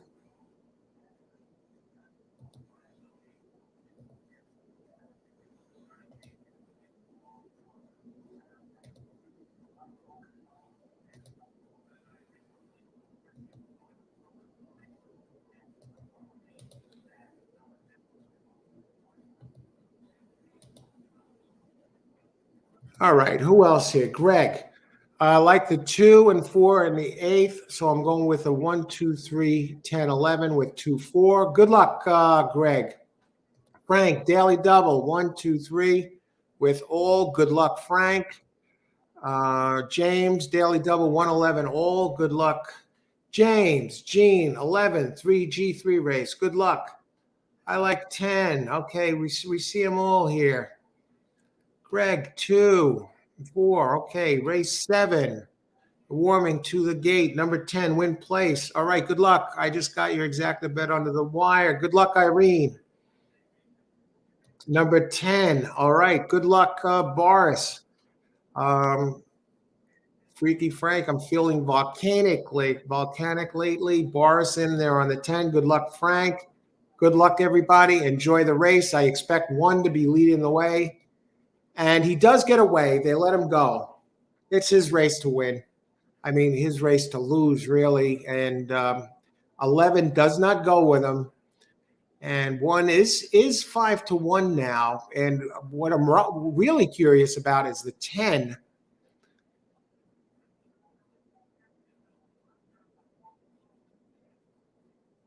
Now that's Safi Joseph Jr. The 10 does get the stat, does get bet down to 9-2, takes some late money.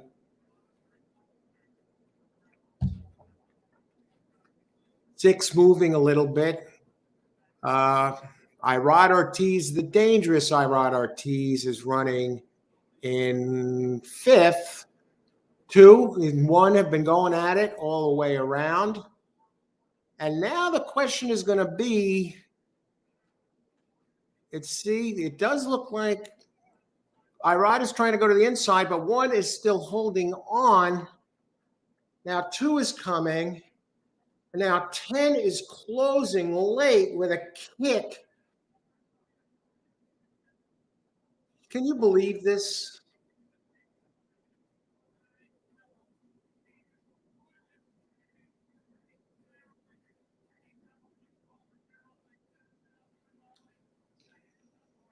Can't do it at any. I can't see it. I mean, I left the layoff horse out, and I wouldn't change anything.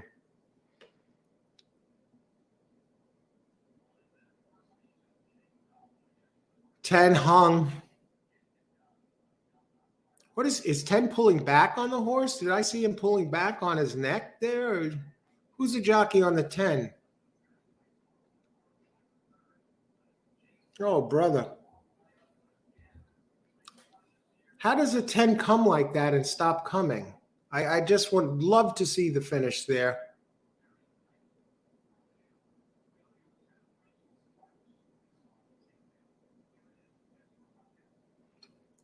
We tried, folks. We tried. We can't get past the chalk. What was it, 2-1? What's this going to pay?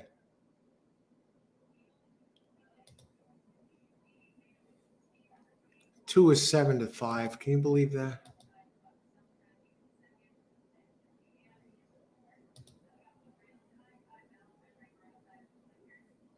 Boris. The favor was well backed. 6-1, bet down to 7-5. I still didn't see it. I saw it. I had him with. I'll go to my notes again here. Again. I had 10, 11, and then I circled 10, 1 and 10. Where are these stupid horses? Yeah, there you see my box there, 110. I had the 3 question a little bit, and the 2 with 2 question marks. Didn't like the layoff. I'm not so much disappointed. I thought Paco did a good job, but who I'm disappointed on is the 10. Ricardo, he seemed to slow up. It almost seemed like the jockey was pulling back on his head. I don't know. He made a big move and stopped. 110, 11 box. Keith.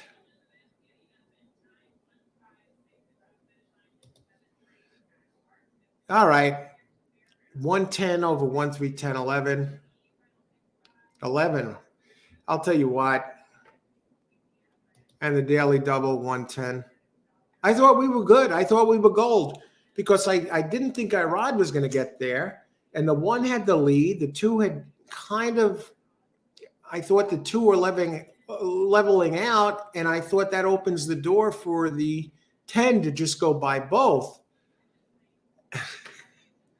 And the 10 stopped, dropped anchor.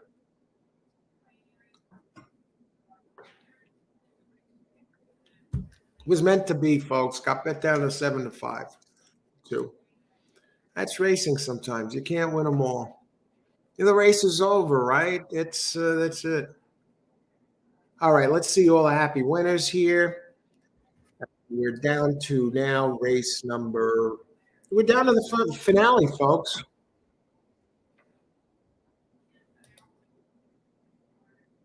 Who do we like here in this race?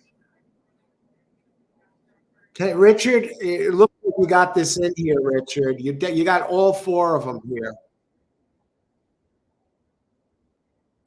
Great job, Ricardo. Ricardo, great job. 110, 3-2. They're all there. They're all there. All right. Who else?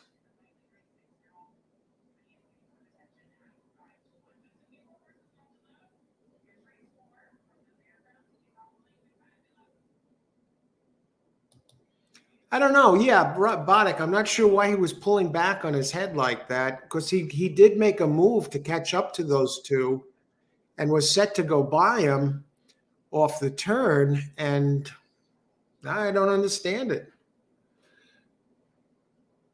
Sometimes racing is tough to figure it out. Austin, why did he stop, Austin? What did you see there? We do have some good news, though. Most likely, tomorrow I'll be back at Gulfstream, but most likely we will be doing a doubleheader tomorrow. We'll be most likely doing Turfway Park tomorrow night. All right. So so keep an eye out for that. I'll let you know for sure tomorrow, but that's the way I'm leading Turfway Park. Great pools, great handle. A lot of money in the races, gigantic fields, beautiful, beautiful track. And we did a Turfway Park last Thursday night, and it made for a great, fun evening, great racing. And, it's almost like a way to start the weekend a little bit early. So you want to stay tuned for that, and so click subscribe. This way you'll get notifications for sure once I schedule the show, if it's going to be a go, and also you get the link where it's going to be. And if you enjoy this show, there's a thumbs up button. Click on that thumbs up button if you enjoy the show, and the subscribe. And I want to thank everyone for being here. We have one more race to go, folks.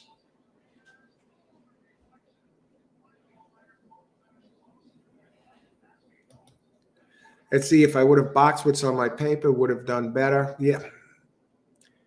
That, my friend,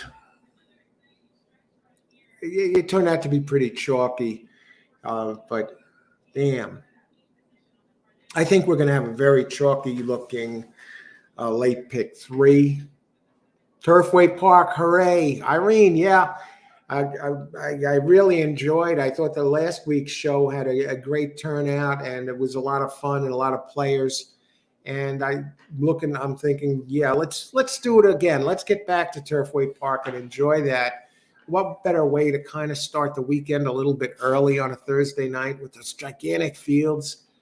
So, that's most likely going to be the plan. A Gulfstream in the afternoon and Turfway Park in the evening, Thursday night racing. Racing at night under the lights.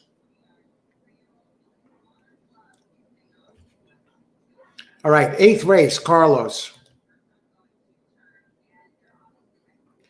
Now, Austin, you were on the 6 here, and I don't have the 6 listed at all, so I'm going to have to take a look at that, Austin. Thanks for the heads up on that. Ricardo, you're going to be making for Turfway? Tremendous. All right, great. Turfway Park. Yeah, Turfway. What a challenging track that is.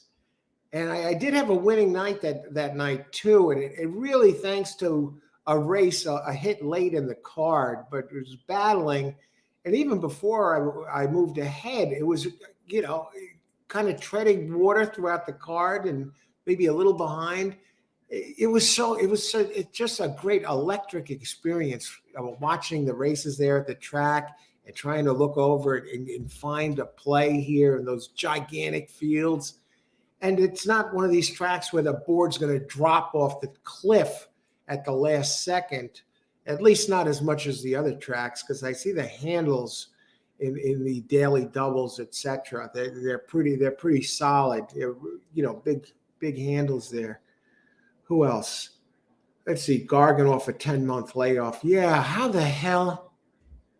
I was actually going to add another one to the pick to the daily double, and I was leaning the 3. Thank heaven I didn't use him. I just take the 2 horses and take my lumps with that. Boris, I thought I was collecting on 10 turning for home. Yeah, I thought it was over. I'm done for the day. Coach gave back some, but still made 100. Yes, Boris, tremendous. Thanks for the good show. Luck in the last race. See you tomorrow. You're welcome. I'm glad you enjoyed the show, Boris, and thanks for joining us, and great job tomorrow, Gulfstream, and we're looking at Turfway Park tomorrow night. Have a good night, Boris. Great job today. Who else?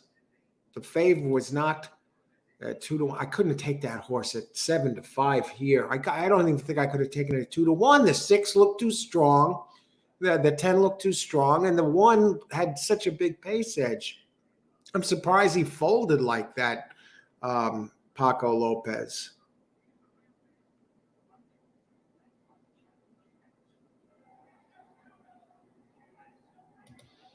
All right, Greg. I like the 2 and 4 in the 8th. So I'm going with a daily double. All right, great job, Greg. Tricky race, right? I think the favorites were the standout horses came in, but you're alive now. Great job. Let's get it done with a long one here. And with the 2 and the 4, I got to think the 4 is going to pay something. I got to go back and look. Who else? Frank, great job. All right. 1, 2, 3 box and daily double. 1, 2, 3 with all for $1. All right, Frank, you're going to hit this. Good luck. I hope a long one comes home for you there. Who else? All right, we're caught up. Paco tried to reel back the 1, should have kept riding. Oh, did he? I didn't catch that. Oh, when the 11 didn't go with him early, that was Paco's race. I don't know. Was it too early to suggest Paco? Maybe it's time for him to retire. I don't know. The way he raced at Parks and the way he's getting he's like a human pinata here at this place with the other jockeys. Oh, maybe not retire just yet, but quite some real questionable rides this week. Monday, Tuesday at Parks, and now this. And how he has been running at Gulfstream lately. If I didn't catch that he tried to reel back the 1, that makes it even worse. He could have had that track all to himself. All right.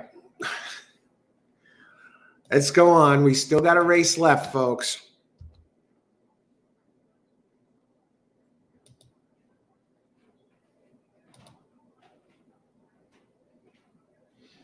All righty. Let's take a look at this.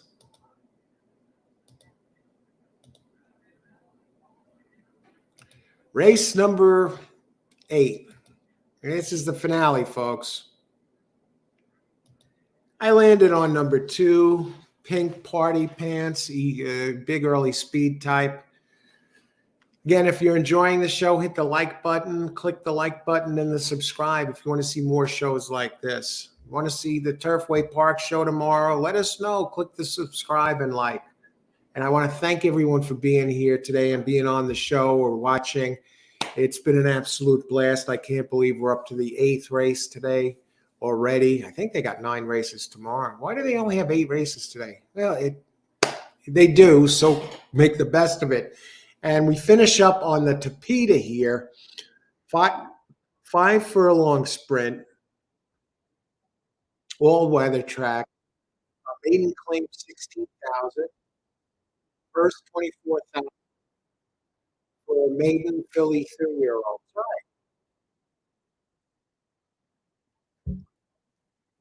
So one thing to look for in a maiden claiming race is to see if there are any droppers in class from, say, maiden special weight to maiden claiming. That's usually a strong group that has some nice payouts sometimes when they're dropping class like that.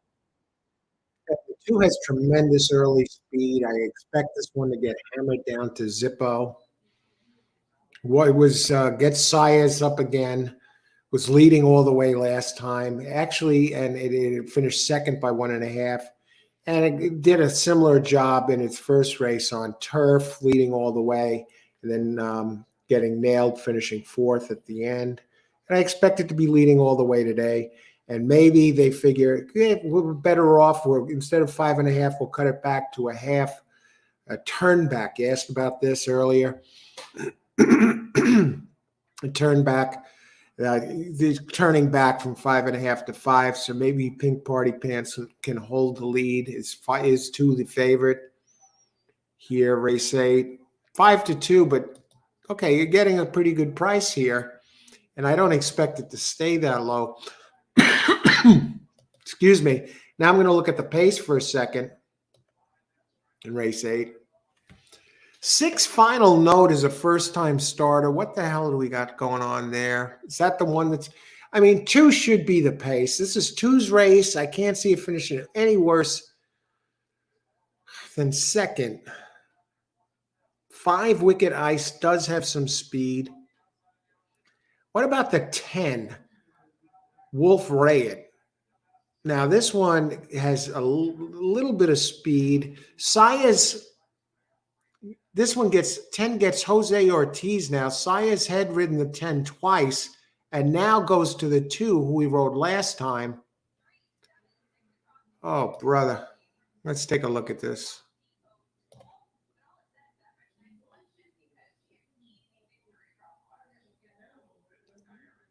But two's the one to beat. Now, I'm really curious what it goes down to.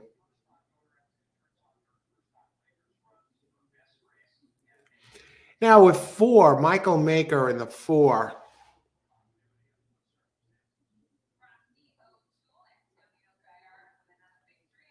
Comes out of the same race as the 2, but making its second start on Tapeta and gets Tyler Gaffleone for Michael Maker. Now, with blinkers on,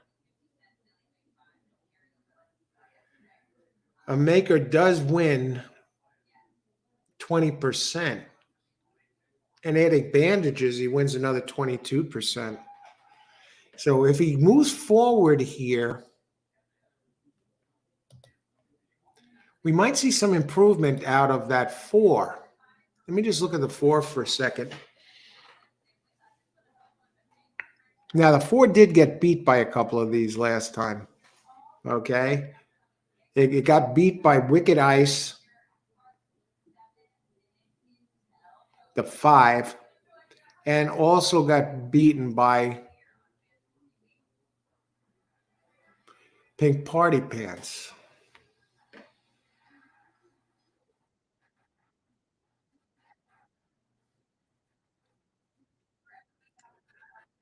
What are you going to do? You got Michael Maker, the trainer.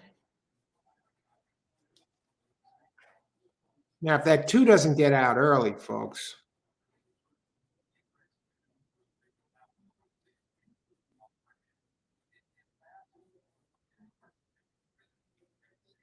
5 has some early speed. Nobody can run with the 2 early. What about the 6 Final Note at 30-1?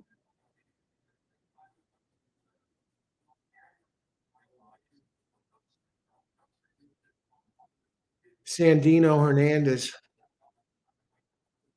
Jr., dangerous trainer. Good trainer of the six, opens 30 to 1. Kind of quiet workouts.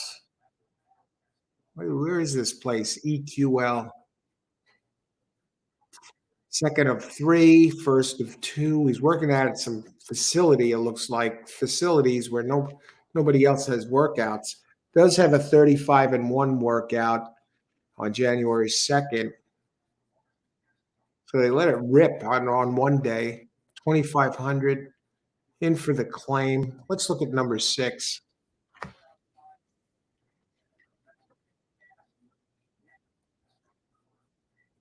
Sean Bridgman. So you got a solid trainer here, one of these trainers that wins at a high clip. 0 for 9, maiden claim first out. What about that workout, though? But he's 19% overall at Gulfstream. Really on 6. 9 to 1. Interesting.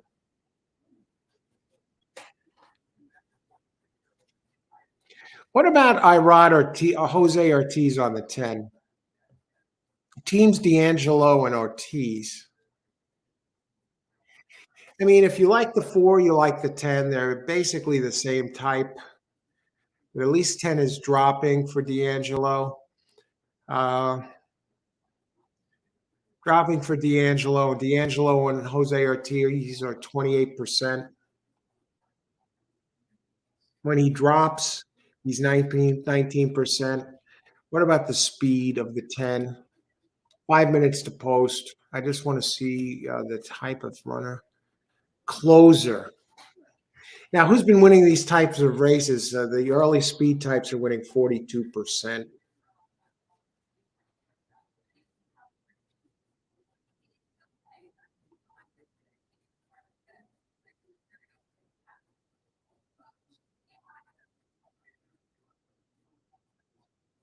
What are the odds on the 2 now? 2 to 1.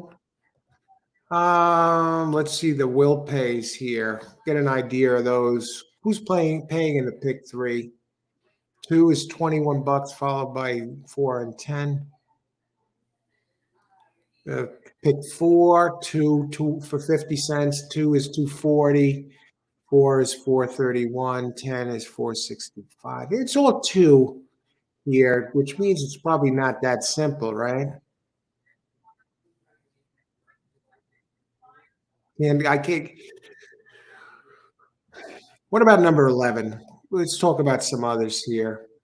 11, constitutionalist. I don't like it. Although the jockey and the trainer are 2 for 2 together, Castellano and Jeff Hiles, 100% jockey trainer. Ran a mile 70. I don't like the outside post.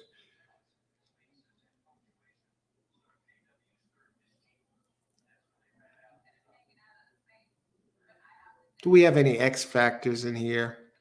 X factor is the 6. I think 5 is a player.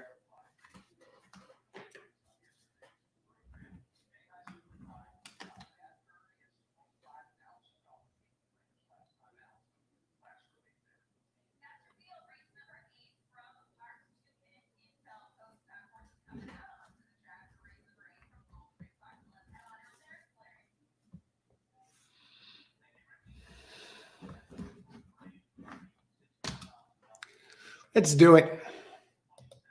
Probably asking for it. Exacta. Race 8.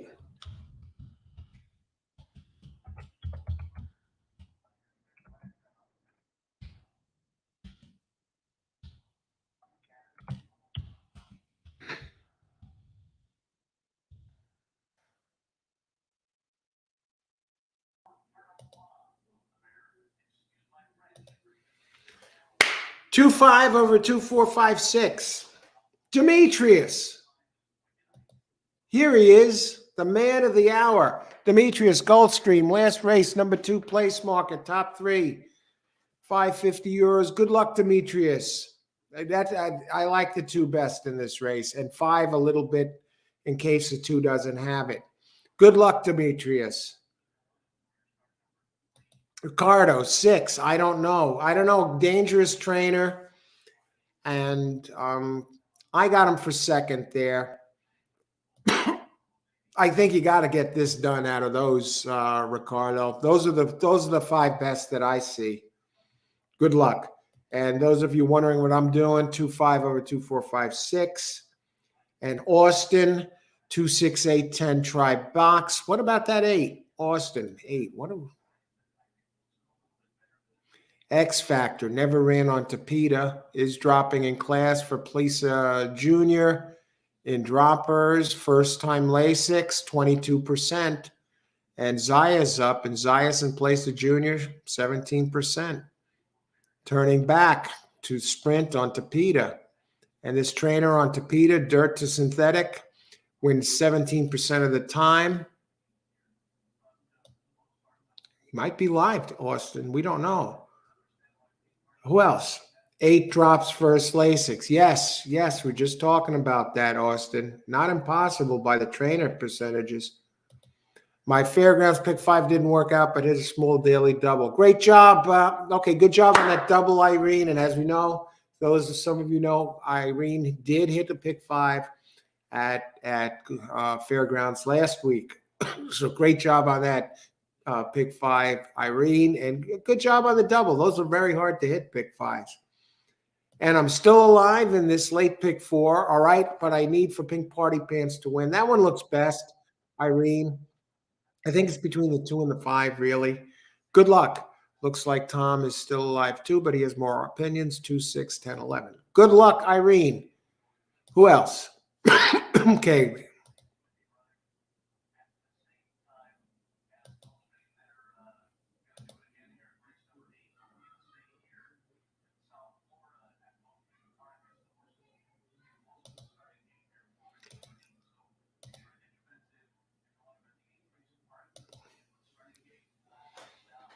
I'll tell you what, this is that Ted is starting to take some money here.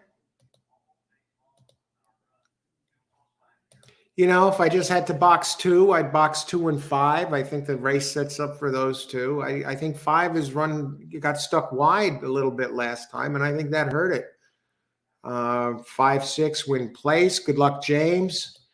6 in the finale to show. Leloy, good luck. Leloy, 200. Christopher on 6 to win. You got the trainer there. 6-2 box. Good luck, Christopher.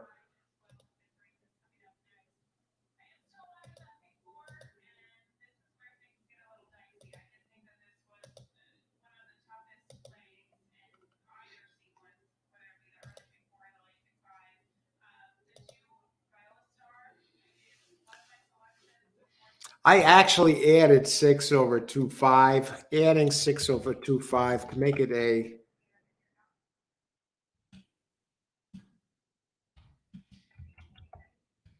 just in case, because this X Factor and then Sandino.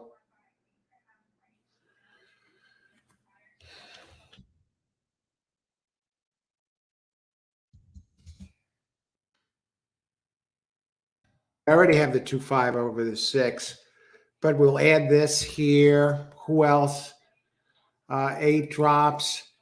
First Lasix. Austin, Irene is a solid handicapper. Yet Irene has had some tremendous hits. And let's keep it going, everybody. You winners here. Okay, exacta box. Christopher, I'm with you. I got those boxed too. The 6 and 2 and 6 and 5 are boxed. But otherwise, I have an exacta here and 2-5 or 2-4-5-6. Let's see who else. Greg, 2, 4, 10, 12. Good luck, Greg. Who else? Okay, I also have this, my main play there. 2-5, 2-4-5-6. And I also added 6 over 2-5. They're getting. Let's see. I do have the 2 here. Irene, but I have it with the 5, 2, 5 over 2, 5, 2, 4, 5, 6. And but good luck. Good luck, Irene. Good luck, everybody. Greg, 2, 4, 10, 12. Ricardo, 10, 2, 4, 5. Good luck. Good luck, everybody. 6, final note. Glenn Miller, 10, 11, exact the box. Glenn, they're in the gate. Good luck, everybody. Enjoy the race. I expect 2 on the lead. If 2's not on the lead, no, need 5 to get it done here. But good luck, everybody. Somebody's acting up already. Are you kidding me? All right, and we're here. Somebody's acting up. Someone almost broke through. We don't know what number it is. 10, 11, I don't know. All right, they're in there. It's come down to this. Is 2 going to the front? He's trying to. All right, 2 is leading. Where is 6? Is he anywhere? He's in dead last. 9 is actually showing some speed. Wow, 9 at 25-1 running with the 2 like this. Here comes 3. And we're going to get the bomb show here, folks. 9 looks like a world beater at 25-1, is now running away from the 2. Here comes 3 at a price at 25-1. Let's see if we have some fun here, folks. Where's 5? Come on, 5. Holy crap. Here comes 5, but 1 is coming late.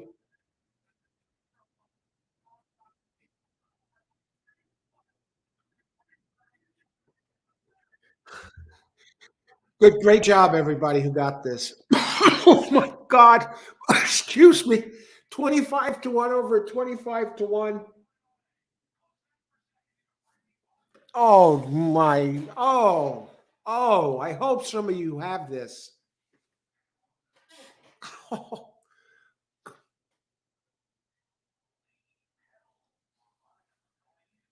Breaking Bullet. It's the amateur show, folks. E. Perez.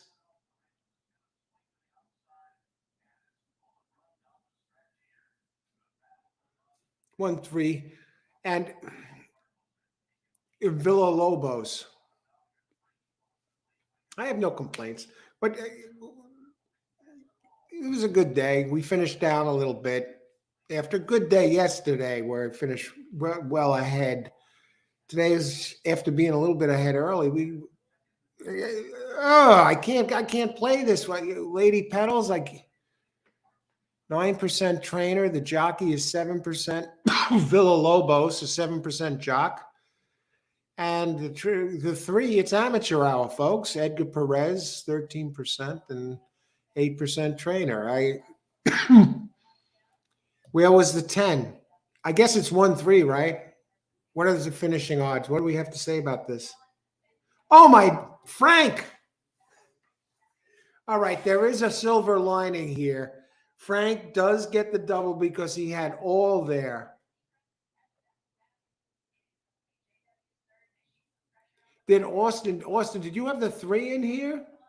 I'm seeing bombs away. Tomorrow should be fun, Demetrius. Yeah, I think we're going to be Gulfstream for sure. I'm planning Gulfstream, and it looks like I'm going to probably be doing Turfway Park tomorrow night. I hope you can make it. And thanks for joining us, Demetrius, everybody else.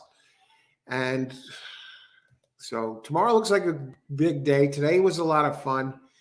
And that's the way it should be, the racing. You want to enjoy it and make money, but you want to have a good time too. You don't want to be there sitting there with your head in your hands or anything like that. You play with an even keel.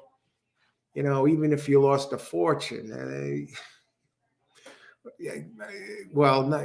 I guess it would be tough to, if you lost a fortune, you're playing the races the wrong way. So you're probably not at an even keel. And anyway, you want to play the races on an even keel and have a good time and win money too. Of course, win money, I don't horse around at the races. I'm on an even keel, but I don't play when it comes to making my picks and plays. Who else here? Okay, now Frank, great job on that double. What does that double pay, by the way? And it was 1-3. So you're going to talking about wonder what this is a $699 exacta. So those of you wishing to win 700 on that, you're out of luck. You just fell $1 short. If you hit it, it is though still close, $699 exacta for $2. And the will pays the daily double with a $133 daily double. Great job, Frank. Tremendous, tremendous job. Who else? I just want to see who else had this. I'll tell you, Greg, you were looking damn good there. How'd the 9 turn out? I tell you what, the 9 I thought was going to take that for a second, heading for home. Another 25-1 shot. The 5 did get third.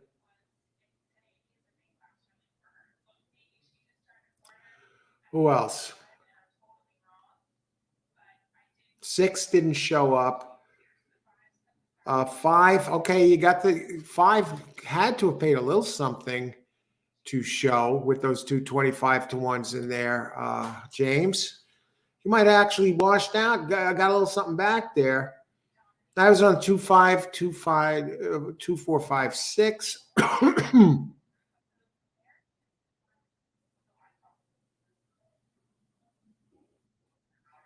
I think we got everyone covered here that got this done.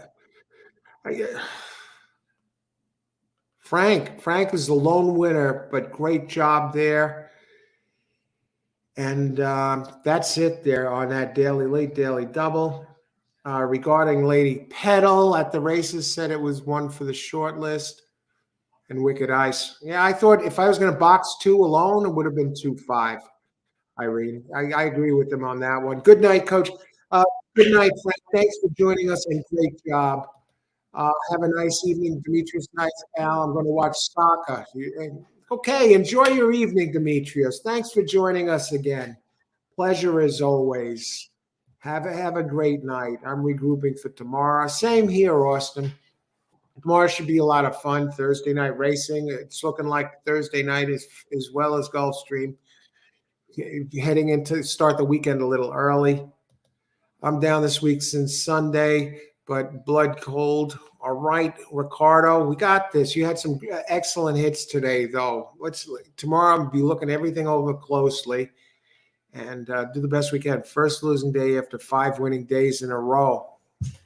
Hey, yeah, you were on fire there, Rich. Thanks for joining us, and let's get them tomorrow. I was down today too. So let's see.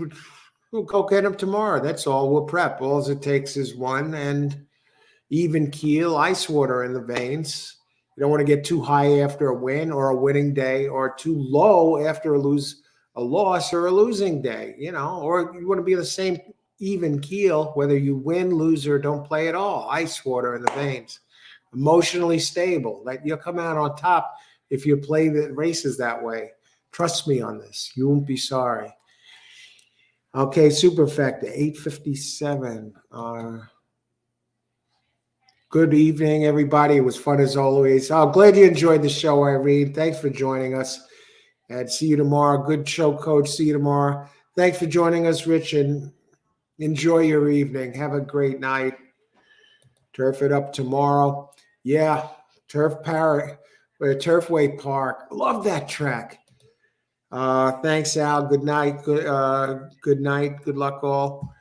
Good night. All right, everybody. Thanks for joining us. Have a great Wednesday night. Big day tomorrow, Gulfstream. Probably the doubleheader, Turfway Park. If you're playing anything tonight, best of luck and bring it home. Have a great night, everybody. Thanks again for being here, joining the show.